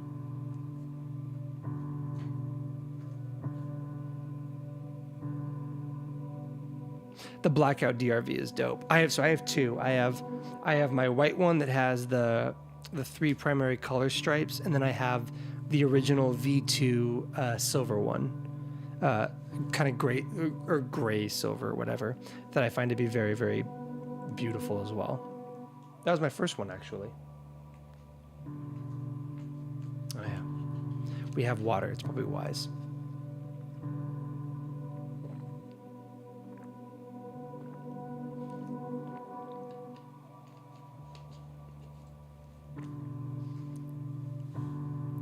Gosh, I wish I could agree with you about the Analog Man stuff, David.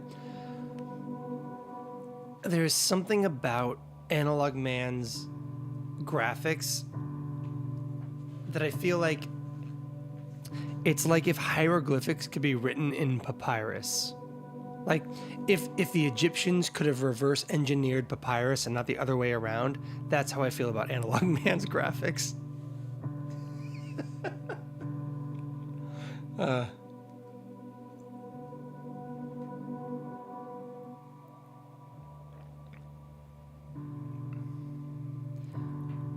Old Blood stuff can be dope.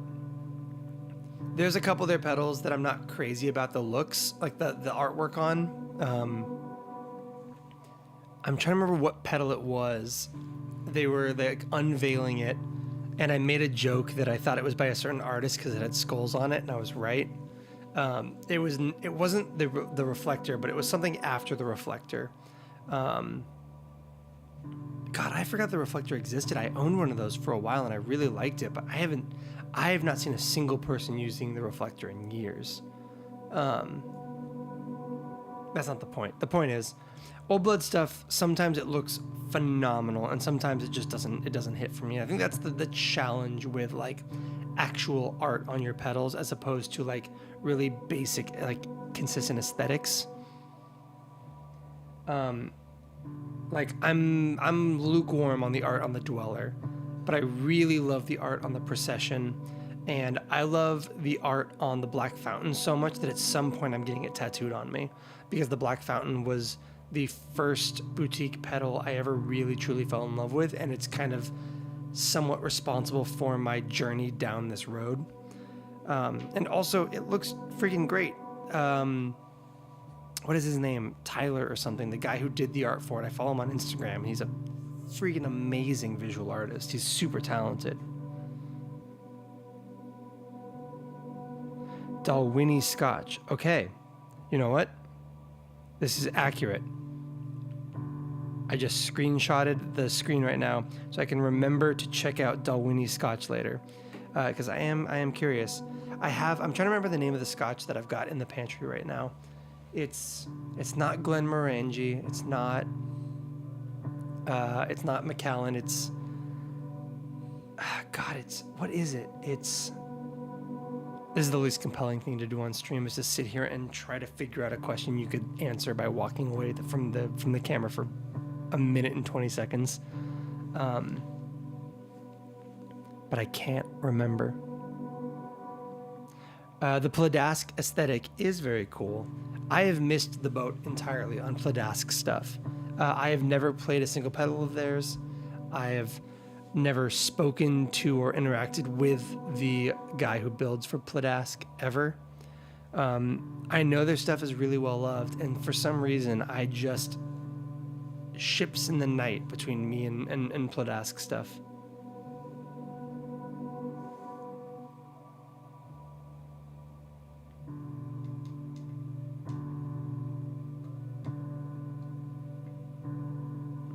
By the way, we just set dotted eighth and quarter note delay lines on the Volante, hard left, hard right, so you can hear. Oh, the Volante's off. Holy crap. Are you ready? Are you guys ready for some like serious like stereo width?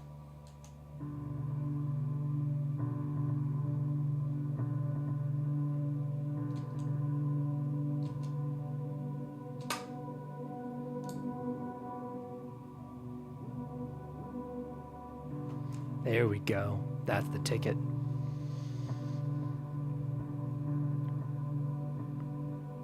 I've been asked this before, but what is the future? I've never been asked the question of what is the future of delay and reverb pedals.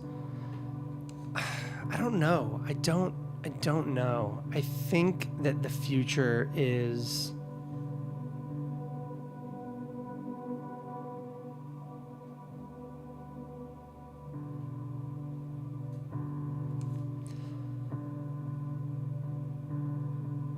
I don't know. For a long time, it felt like there was a really strong arms race thing happening.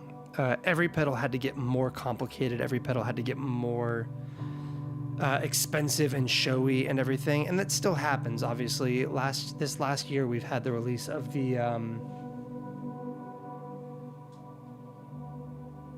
I love that all these things are like right within like reach of me at all times.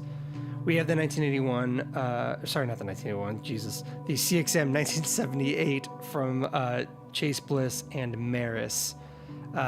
This is a $900 stereo reverb guitar pedal that is essentially the gap bridging thing between studio gear and pedal gear. And I think this represents kind of the culmination of that kind of arms race thing.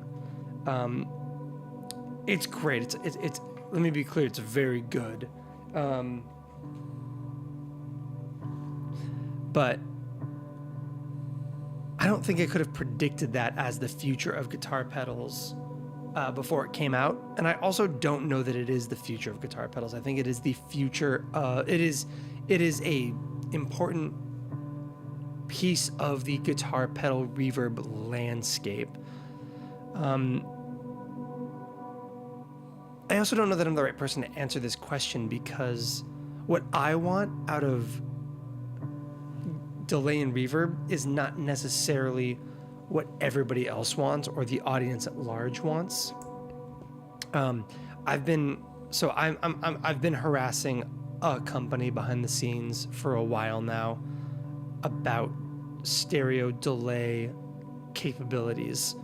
I'm not going to go into more detail than that, other than to say they have taken some of my notes and we're working on some changes to something. I'm trying to force my will into existence on a stereo delay right now that I think will be really, really high value when it comes to market, and I'm really excited about that. I think that so I have some opinions on stereo delay that I'm not going to get into right now, because I am actively working on that and trying to do my best to do my due diligence and to kind of show restraint publicly where I need to in order to make that thing be successful in the way that I want it to be, or that I would love to see it be. I have no financial interest in it being successful. I just, you know, I like cool stuff, and I want cool stuff to exist effectively in the world, and I want it to be the kind of stuff that I think is cool. On the reverb side, I'm getting really, really tired of sum to mono stereo reverb pedals. Everybody's doing it. Mr. Black is one of the only people who made a properly stereo reverb pedal in the way that I want to hear stereo reverb. And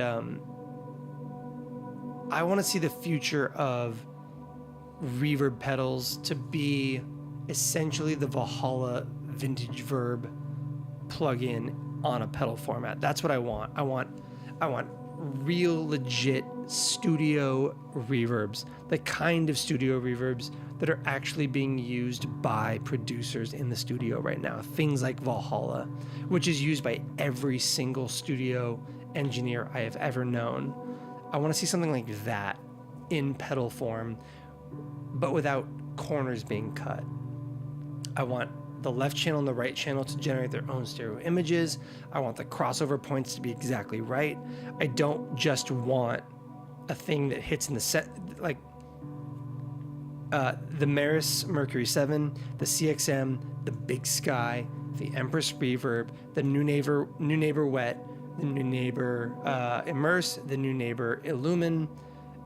Every single one of these stereo reverb pedals are very well made, and every single one of them sum your input signal to mono to generate a stereo image. You're still getting your like stereo delays coming through left and right, but you are generating a stereo image from a mono point. So if you're using a big ping pong delay and the left delay hits on the far left side, that reverb image is still going to come through the center. And I don't always want that. And so that's what I want to see out of the future of reverb pedals, is I want to see something where when you have that input signal where something happens on the left side of your stereo image, I want to hear the reverb generate from that same spot in the stereo field. That's what I want from the future of reverb pedals.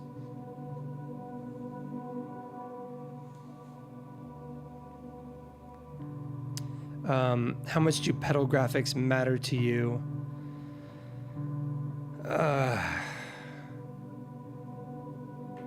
Not a lot unless they're terrible. Yeah, I think that's it. Like, I will not keep something off my board because it's not cool, but I will keep something off my board if it is like either deeply cringy or like just kind of like offensive and vaguely shitty. You know what I mean?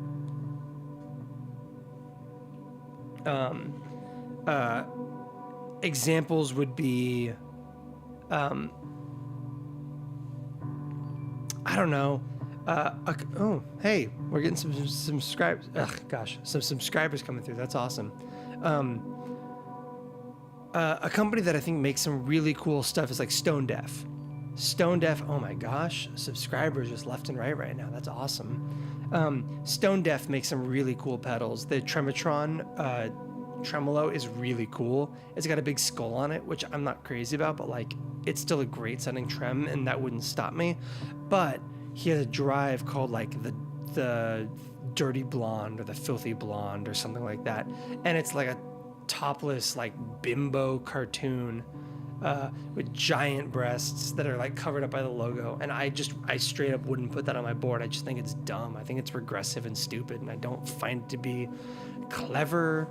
I don't know if it's meant to be sexy, but that's awkward. And so like something like that I wouldn't put on my board. Like there's too much sexist nonsense in our space that like even if the purpose of that pedal isn't that kind of objectification, or let me backtrack.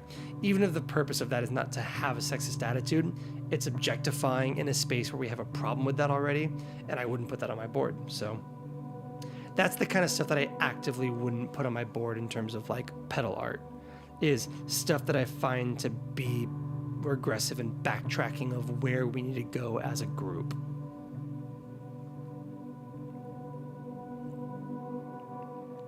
Soapbox over. I'm sorry. Sliders. I've been talking about sliders for forever, man.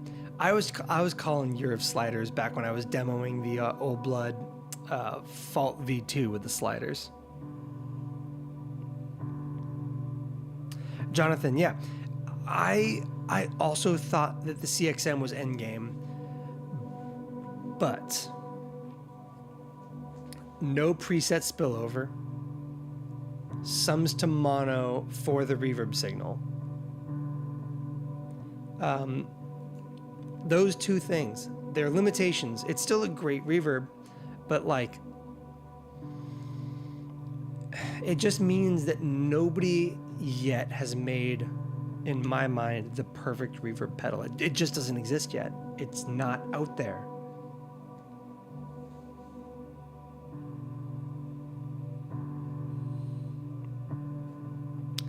Mark wants to see a more advanced LFO expression like the Old Blood expression ramper.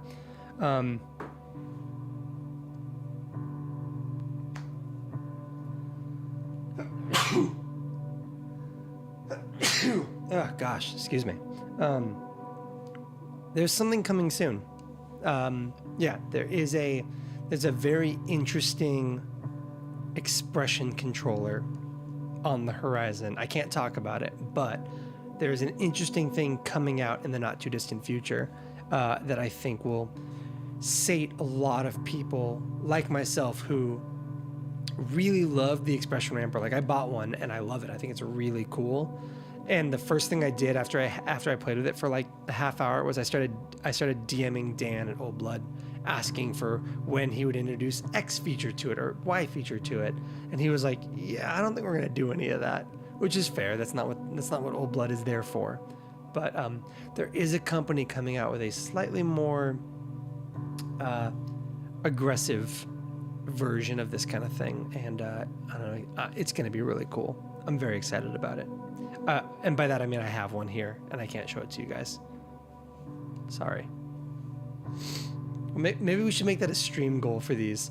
We'll set stream goals for spoiling new product announcements.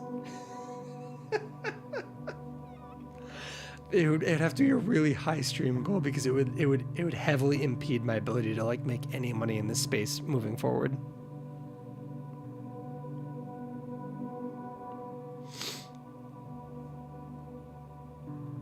Yeah, I think a lot of people have problems, David, with the some of the like more, maybe for you it's the satanic iconography. That stuff doesn't totally bother me, and I would have played a lot of that stuff. I remember a few years back I was playing the small sound, big sound fuck overdrive at church, and I had no problem with that because it just doesn't bother me.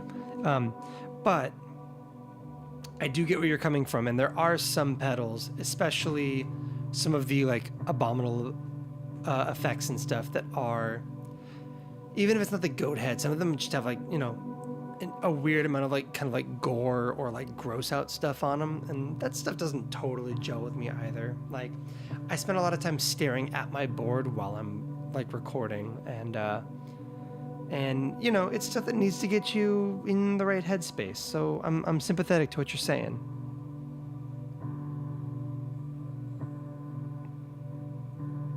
Okay, yeah. So the stereo reverb thing, I'm gonna make this video. I have made short versions of this in the past that I have sent to friends of mine in the industry who like got to like speak into some reverbs that were being made. I did some stuff where I ran the Big Sky, the CXM, and the like Empress reverb, and then I also compared that to running like the Empress Zoya, running two independent left-right channel reverbs, and ran two New Neighbor immerses in stereo as well to kind of compare what a like summed stereo sounds like versus a true stereo, aka like dual mono, but like real dual mono where it's two separate things as opposed to the same mono signal being applied on the left and right channels, which is for the record, how like the Avalanche Run V1 operated. It's fascinating. If you're recording guitar like for like an album or something, like where you're not doing like pure ambient soundscaping, but you're doing like, I want stereo guitar, but I need it to fit in a setting with like keyboards and bass and guitar and drums and stuff. I think that the summed stereo thing is actually the right move. But if you're doing like true sound design, ambient kind of like, you know, put on some headphones and experience the stereo space, when you hear real stereo reverb, like independent reverb on the left and right channels, it will blow your mind in terms of how wide things feel. Like, you put something like the Volante in front of it where you can pan those record heads super far out, or like have them go like across the stereo field, and to have your reverb actually accurately follow it feels otherworldly in a way that I think is really important and that no one's doing, but having access to it is valuable. And I get why it's not there, because like it's a lot of processing power to run two completely separate high quality stereo or high quality reverbs like that. So I'm sympathetic to the cause.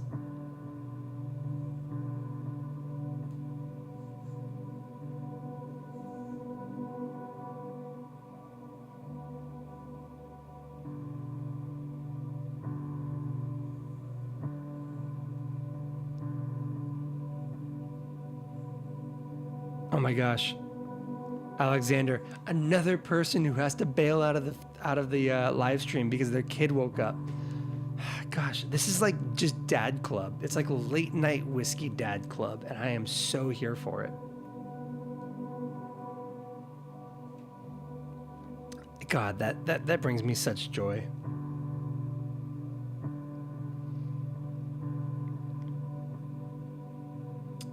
Greenland, I have great news for you. There is an expression ramper that can randomize values, and it is called the Zoya. You can use the Empress Zoya to export MIDI CV or MIDI CC. Sorry, MIDI CC, not CV. I guess you actually could send both, but you can send control value to operate as expression parameter control over MIDI capable pedals with the Zoya, and you can actually use LFOs and step sequencers and stuff to create pretty random sets of values in that space. So, I mean, yes, it's a lot of money to spend on an expression controller, but it does exist. I think there's also a cheaper thing. Oh, I know what it is. Cyber Attack. Anybody who is listening right now who doesn't follow Cyber Attack, I think that's his name.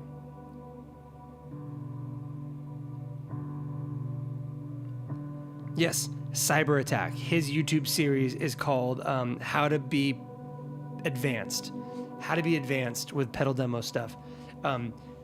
Go watch some of his videos. He's using an expression automation thingy that has I believe a random LFO in it. So it does exist. Go look it up. And also subscribe to him because he's crazy talented. He's much better at this than I am. He's like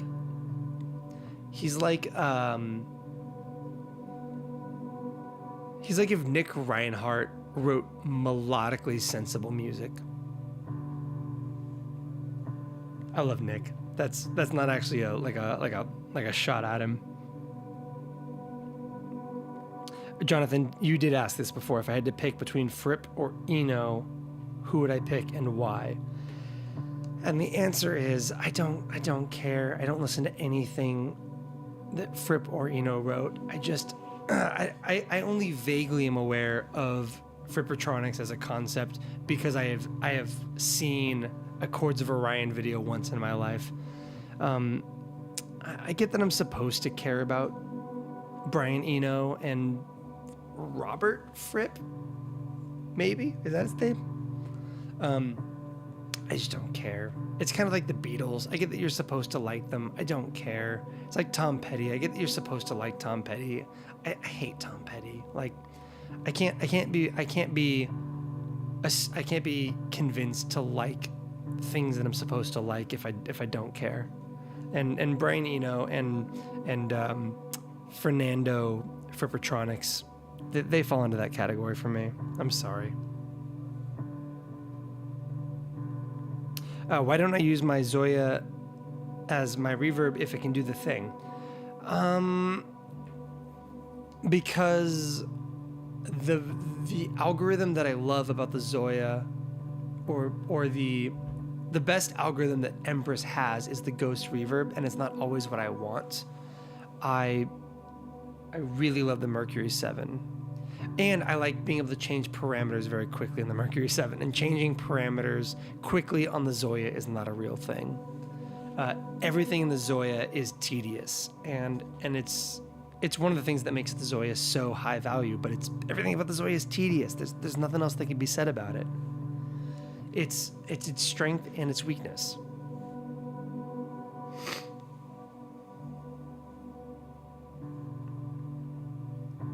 I think. Hold on. J-Land. I think that that the Poly just had an update, like a software update, that did something about CV values. So I would go look into that. I don't know if it's what you're looking for, but I know that there was just a new update about that.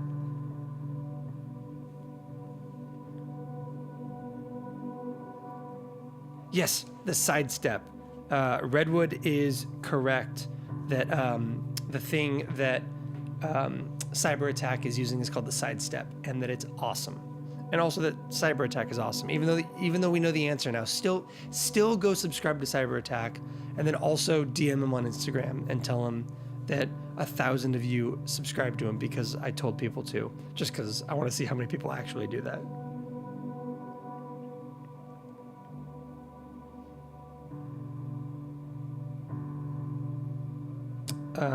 Okay, you respect that I don't like any of the people I'm supposed to like. I appreciate that. How do I get the most out of the shallow water? Mix at full, dial that low pass gate to taste. That's it. That's how I run that thing. I don't use it as a chorus. I don't use it as a faux chorus. I use it as an attack modulation thingy. What music or genre piqued my musical direction? I have a weird answer to that, which is like I mostly listen to. I was a really big fan of like the emo post-hardcore scene growing up, but when it comes to like the way that I write music and all of that stuff, I felt deeply in love with AFI's single guitar arrangements of music, the way that Jade wrote giant sounding songs with a single guitar that could be replicated live. I really love Sigur Rós and Jonsi. I really love Caspian. And then I just really fell in love with a lot of like emo, not post grunge, but like post grunge bands. Screamo bands, post-hardcore bands, a bunch of stuff that sounds nothing like what I write here, that kind of thing, but stuff that I just found to be very, very engaging. I have a weird eclectic kind of like set of loves when it comes to music, and very few of them are like instrumental ambient guitar. Like I get a lot of hammock comparisons often, and I don't know that I've ever listened to hammock in my entire life.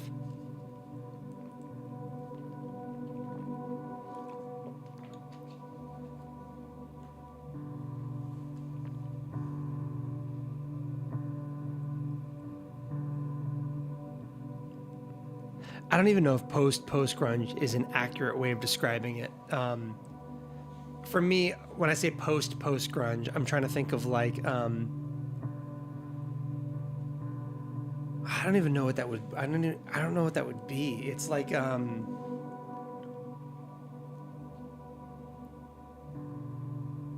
I hold on. I guess it depends. Is Smashing Pumpkins grunge? Because if Smashing Pumpkins is grunge, then I think Kill Hannah has to be post grunge. And I really loved Kill Hannah when I was formative. Well, yeah, Mark, yes. Sigur Rós.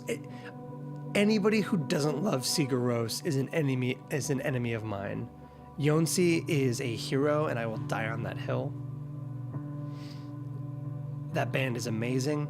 Sigur Rós is so important, not just because they're like a really good band. Sigur Rós is so important because they are at their core a very simple band. Like, if you strip away all of the instrumentation and flourishes that they are doing and all of the kind of like weird left turn takes on their music, they are a very simple 4-chord band. Most of their music is that bass level 4-1-5-6, 1-5-6-4, whatever you want to call it. Very simple, straightforward music arrangement kind of thing. They just happen to fancy it up a lot. And I love that. I find that a lot more engaging. Finding ways to take the familiar and make it interesting, I think, is a lot more interesting than trying to reverse engineer weirdness into a accessible space.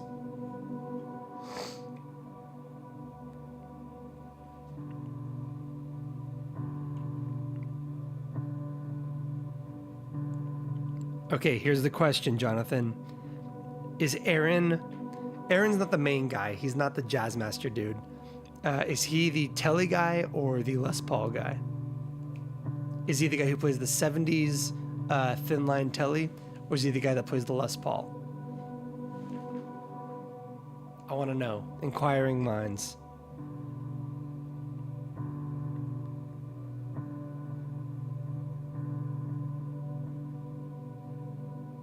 And Craig, yes, I'm familiar with the hex panning thing.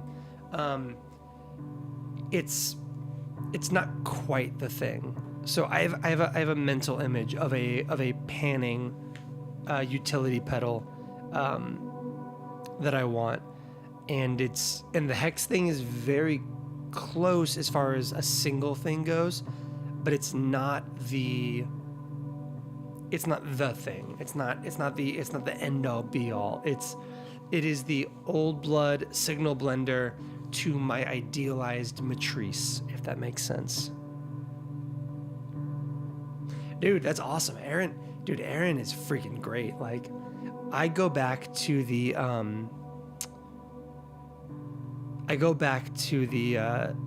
Audio Tree Live session of them playing very frequently because it's so good. It's so good with the string break and everything else. That session is amazing, and also rest in peace their bass player, because he was a freaking beast in that one.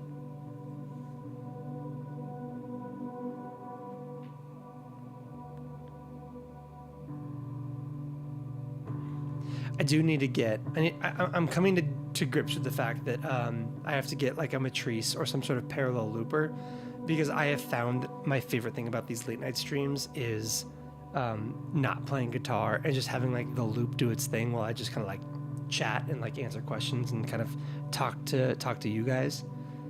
But this, the loop doesn't do anything. It just does what it's currently doing. And I would love for it to kind of, evolve. Actually, we can do a little bit of that. Hold on.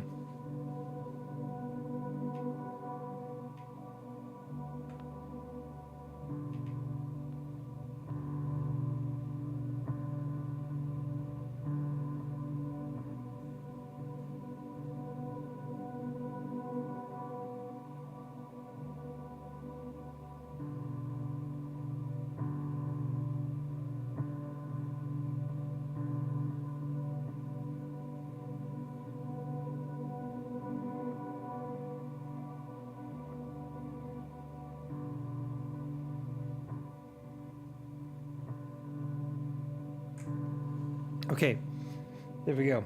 we have moved the looper location on the microcosm in front of the mosaic mode, so that the mosaic mode can kind of like start doing some weird stuff. So we'll see what happens with that.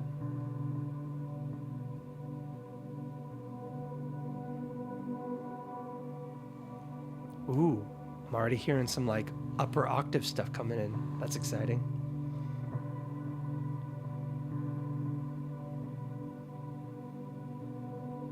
So there's some aspects to the ideal pedal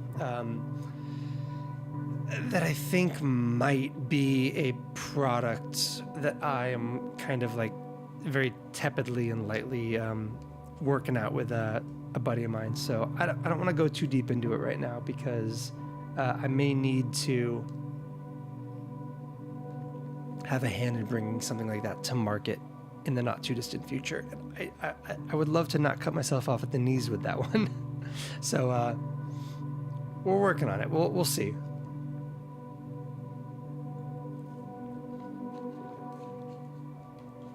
Okay, now we are out of both whiskey and water, which means we may be getting close to the end of the stream, and also it's almost 1 a.m.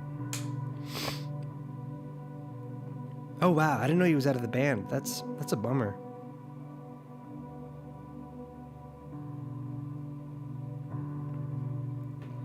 Yeah, like I said, if I can get a little bit more of a, I've got some gear. Once it comes to market, there's some gear I can put on this board that will help me in not having to play as much guitar and just let like the board do its thing, and that'll be really exciting. Jonathan, I don't know who Cult of Luna is, but I will check them out. Again, oh geez. This time I had the cable, so I didn't have to go down for it. Boom. Cult of Luna, saved for later. By not too distant future, I mean, if the hex appeals to you, I'd probably just get the hex. By not too distant future, I mean like maybe a year and a half.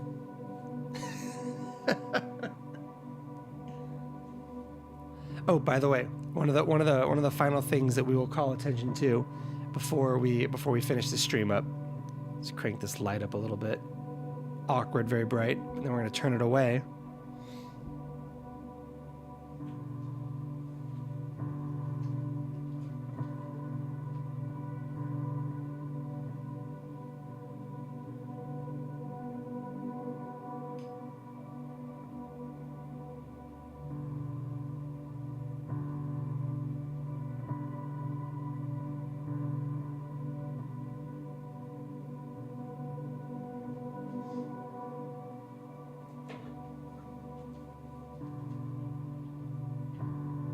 Dozer's been hanging out with me this entire time. It's been great. I'm so happy.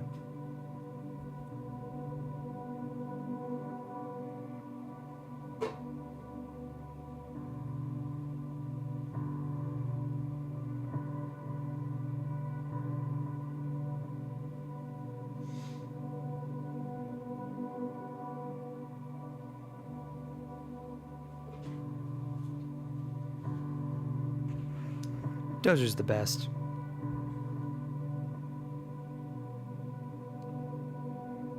Oh, I dropped the camera down. I gotta put that back.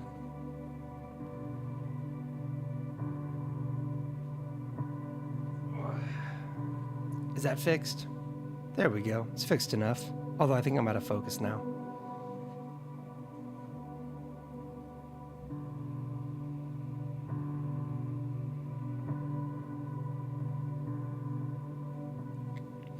One of these days, I will get a camera that has autofocus. I mean, not a camera, but like a wide lens that has autofocus, which I don't have. Pete, yes, you have to subscribe to find out. No, I don't know. All of these streams get unlisted and privated afterwards. And so patrons get access to like the backlog of all of my live streams, especially these late night ones where we're just like drinking and talking shit about brands and stuff. What else? Oh, I do. I'm doing like ambient record compilation thingies. So like the music that you hear on my demos and on Instagram and that kind of stuff, a bunch of that gets released over exclusively on Instagram as like actual like audio content as opposed to just like YouTube and Instagram videos. Those are kind of the big pros of the Patreon. Also, we have a Discord. You can come hang out on the Discord.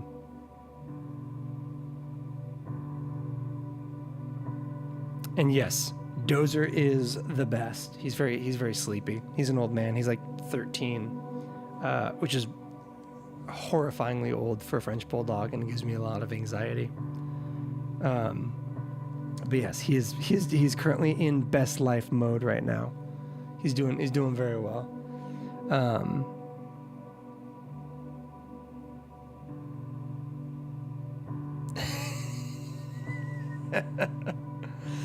By cope cyan mushrooms, do you mean psilocybin mushrooms?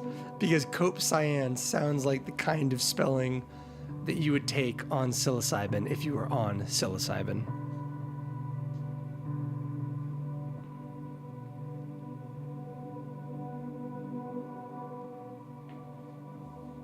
Also, SS, if you are currently on psilocybin mushrooms, I apologize for talking, because like, I definitely get why this music would be like very cathartic if you were like at peak mushroom right now.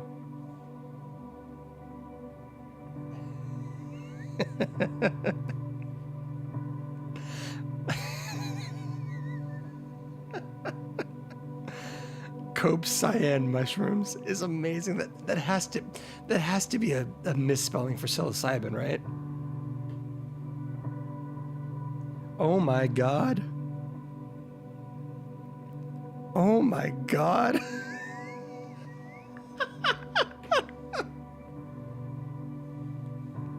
Is it legal for me to take money from you right now?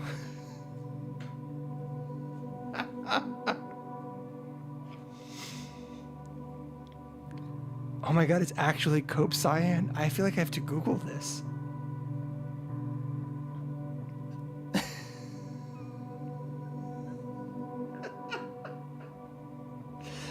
SS, thank you. I hope you're having a great trip right now.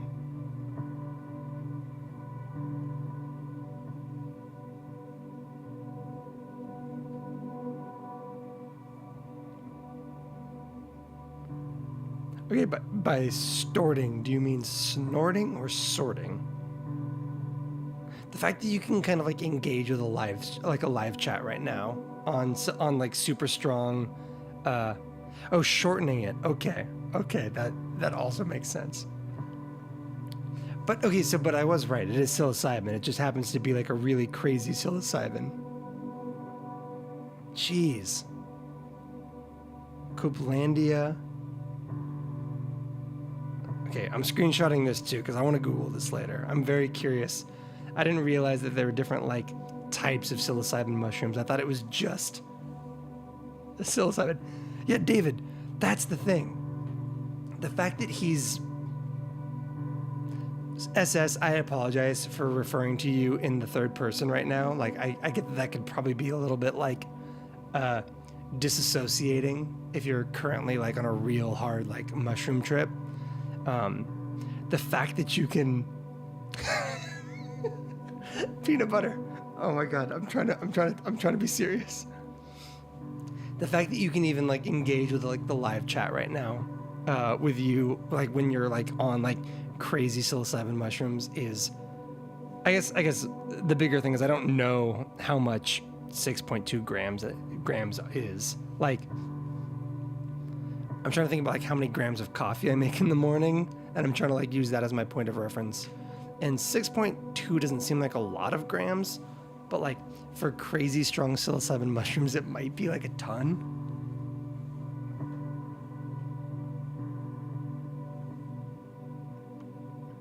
No. SS, you are all good. Like, you are making the stream better. This is the kind of like connective tissue that is great on a live stream.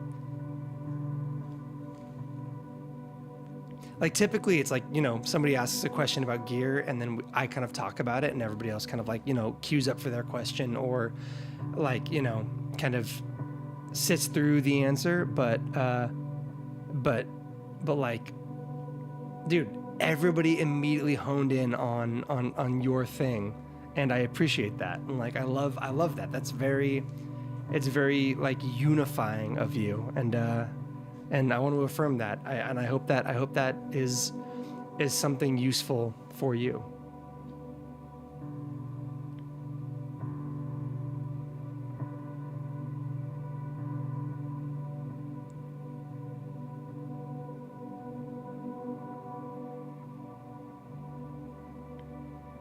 What do we got? Okay, hold on.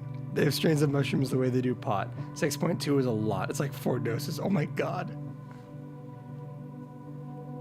I gotta be careful about the way I talk about mushrooms on stream.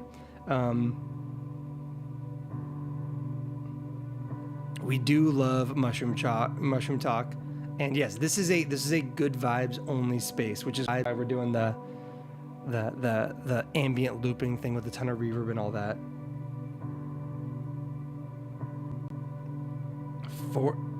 It's like 4 dozers. That's not true, because dozer is like 40 pounds, and that would be a lot. Oh my gosh. SS, I appreciate you being here. I appreciate you jumping on the stream as part of your as part of your trip. I hope you're wearing headphones, because SS, if you are wearing headphones, we're gonna do a thing. All right, this is for you.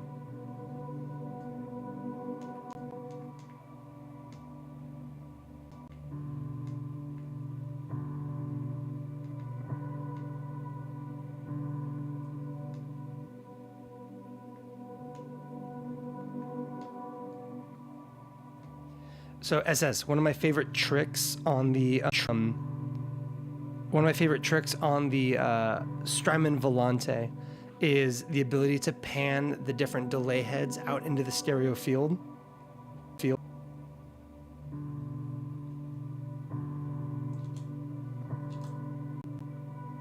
And so what we're going to do here is I'm going to find that if I've got headphones on, and I hope you have headphones on right now. If you wear headphones, what you can do, one of my favorite arrangements for the delay heads on the Volante is to pan the first delay head, like the shortest delay time, like 25% left of center, pan the next delay head 25% right of center, pan the next delay head 100% left of center, and the next delay head 100% left of center, or right of center again, which results in you getting like this like interesting kind of like the delay line bounces just offside, just off the other side, and then out further, and I think it's really cool. So we've already got a pretty like stereo thing going on with the loop, but so I don't know if it'll really hit, but I think it'll sound pretty cool, and I hope it hits right.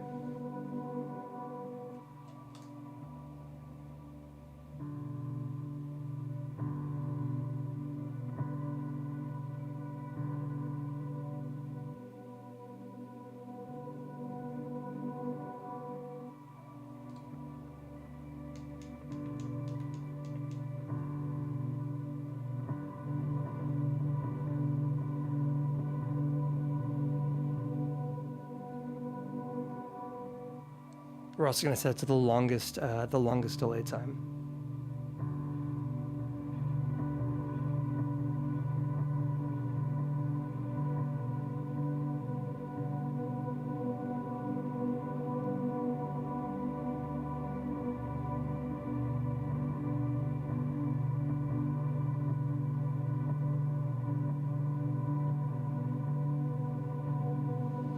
Oh yeah, I like that.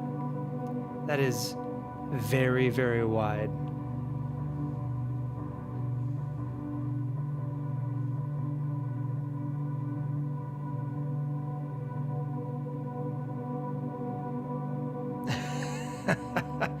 That's awesome. The fact that you're doing like a mushroom trip and you came ready with a Terra Echo is phenomenal.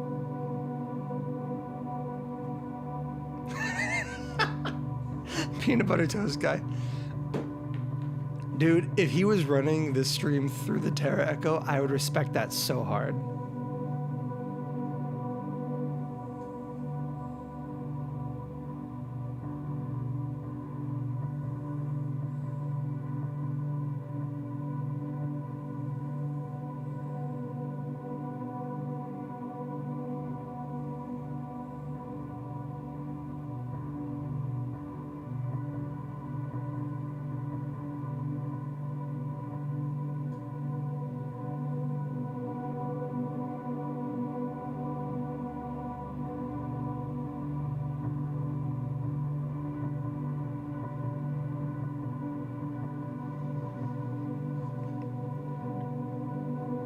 I mean, I'm not gonna lie, I'm a pretty big fan of the stereo image on this as well.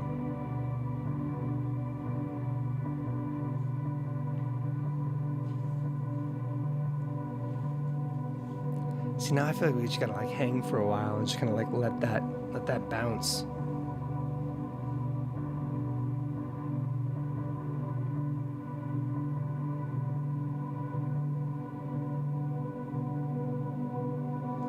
This is also why Andy and I are always going to disagree about stereo images.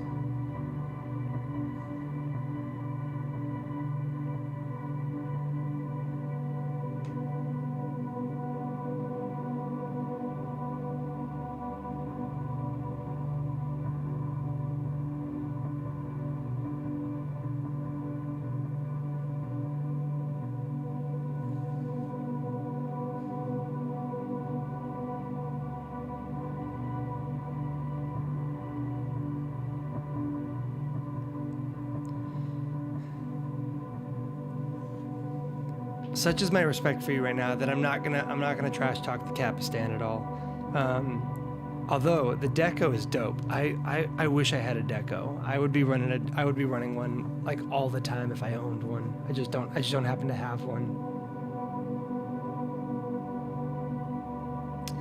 Jonathan, I don't even own an acoustic guitar, and I have no idea on how to help you on that one. I haven't owned like a proper acoustic guitar in like well over a decade at this point, which is tragic. I know, Andy's a true mono boy, and he's wrong for that. It's fine. This will be the thing when he and I have like foregone our beef and we have become friends, but we will then circle back. He'll say something about mono and it'll just go to blows, I swear.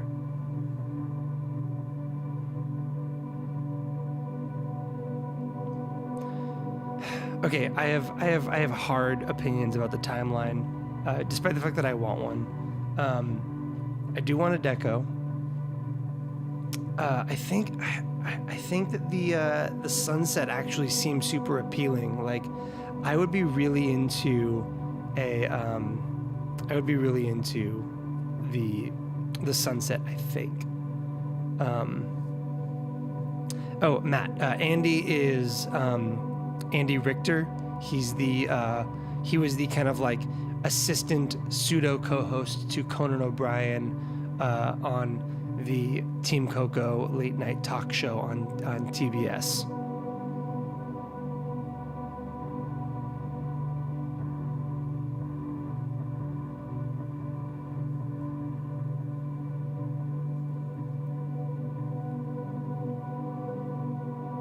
Yeah, no, Peanut Butter Toast, guys, is correct. I was just joking. We're talking about Andy Dick. He is friend of Dino Stamatopoulos, who created Moral Oral.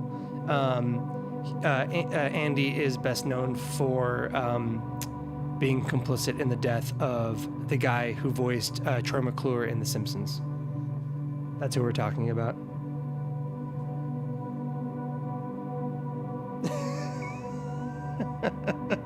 Yeah, no.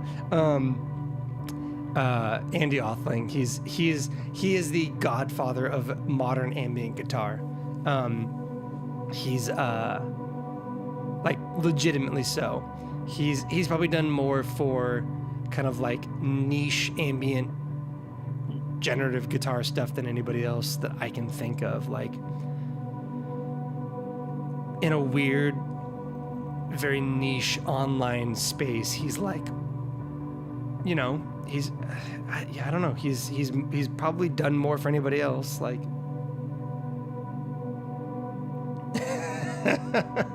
only wrong Andes is a great bit. I was very happy with the thing I was doing. Thank you very much. I was already working out my Andy Dick bit before you gave the right answer. Oh, the timeline, it's not stereo, it's dual mono, and I don't like it.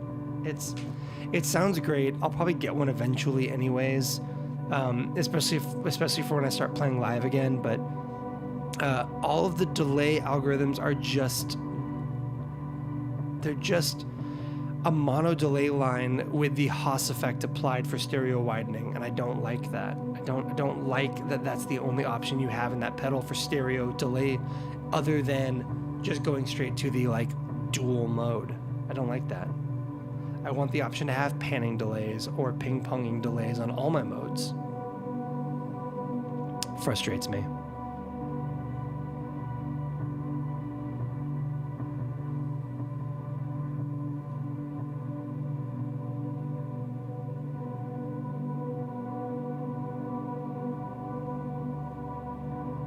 I love that you have a wet, dry, wet where you're using a timeline in your dry channel. That's amazing. What a bold move.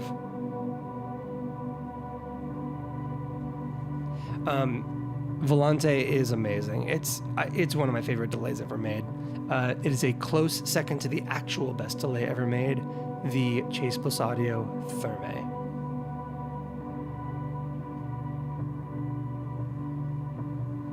Except no substitutes.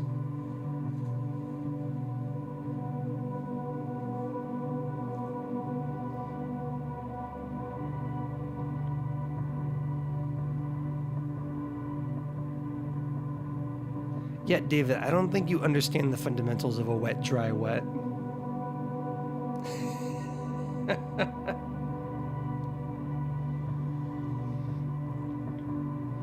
Okay, so it is 1:01, and tomorrow morning I have to get up and go drive a couple hours to go shoot a wedding. So I probably should like hop off, but to honor SS and the journey that he's on, what we're going to do.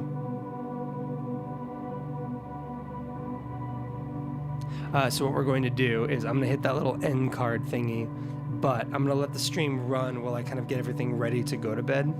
So I'll let kind of like the music roll out for another few minutes or whatever, and then I'll come back in. I'll crank the repeat on the Volante. I'll crank the mix on the Mercury 7, and when that stuff dies off, we'll end the stream. But we'll let this play out for a while, and SS can enjoy himself, and whoever else is on the stream right now can kind of like listen to things as we wrap up tonight. So thank you guys for joining in. This was very fun. I don't know how long we've been online.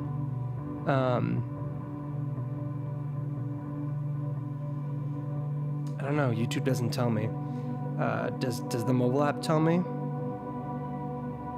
3 hours. There we go. If I scroll all the way back to the start, it tells me how far behind I am. Seriously though, SS, like, it sounds like you took a bunch, and that could be really cool. So I hope you're having a great night. I hope you're engaging well with it. Oh, this is good timing. It seems like my stream's getting a little janky anyways. So yeah. Jeez, yeah, the stream is really falling apart right now. This was a good time to end things. I'm gonna hit that end card button, and hopefully the music still plays through, and you guys can just kind of like, you know, filing out at your own pace. SS, again, have a great night. Appreciate you. Thank you for the donation, and also just thank you for inspiring some great Patreon if you want to support me and or watch streams like this after the fact. Oh, hold on. SS is saying something. Of course, you're in Portland. you have my envy right now. I love Portland. If my wife and I ever move out of California, we're going to either Portland or Nashville. So that's the move. SS, enjoy your trip. Have a good night, everybody.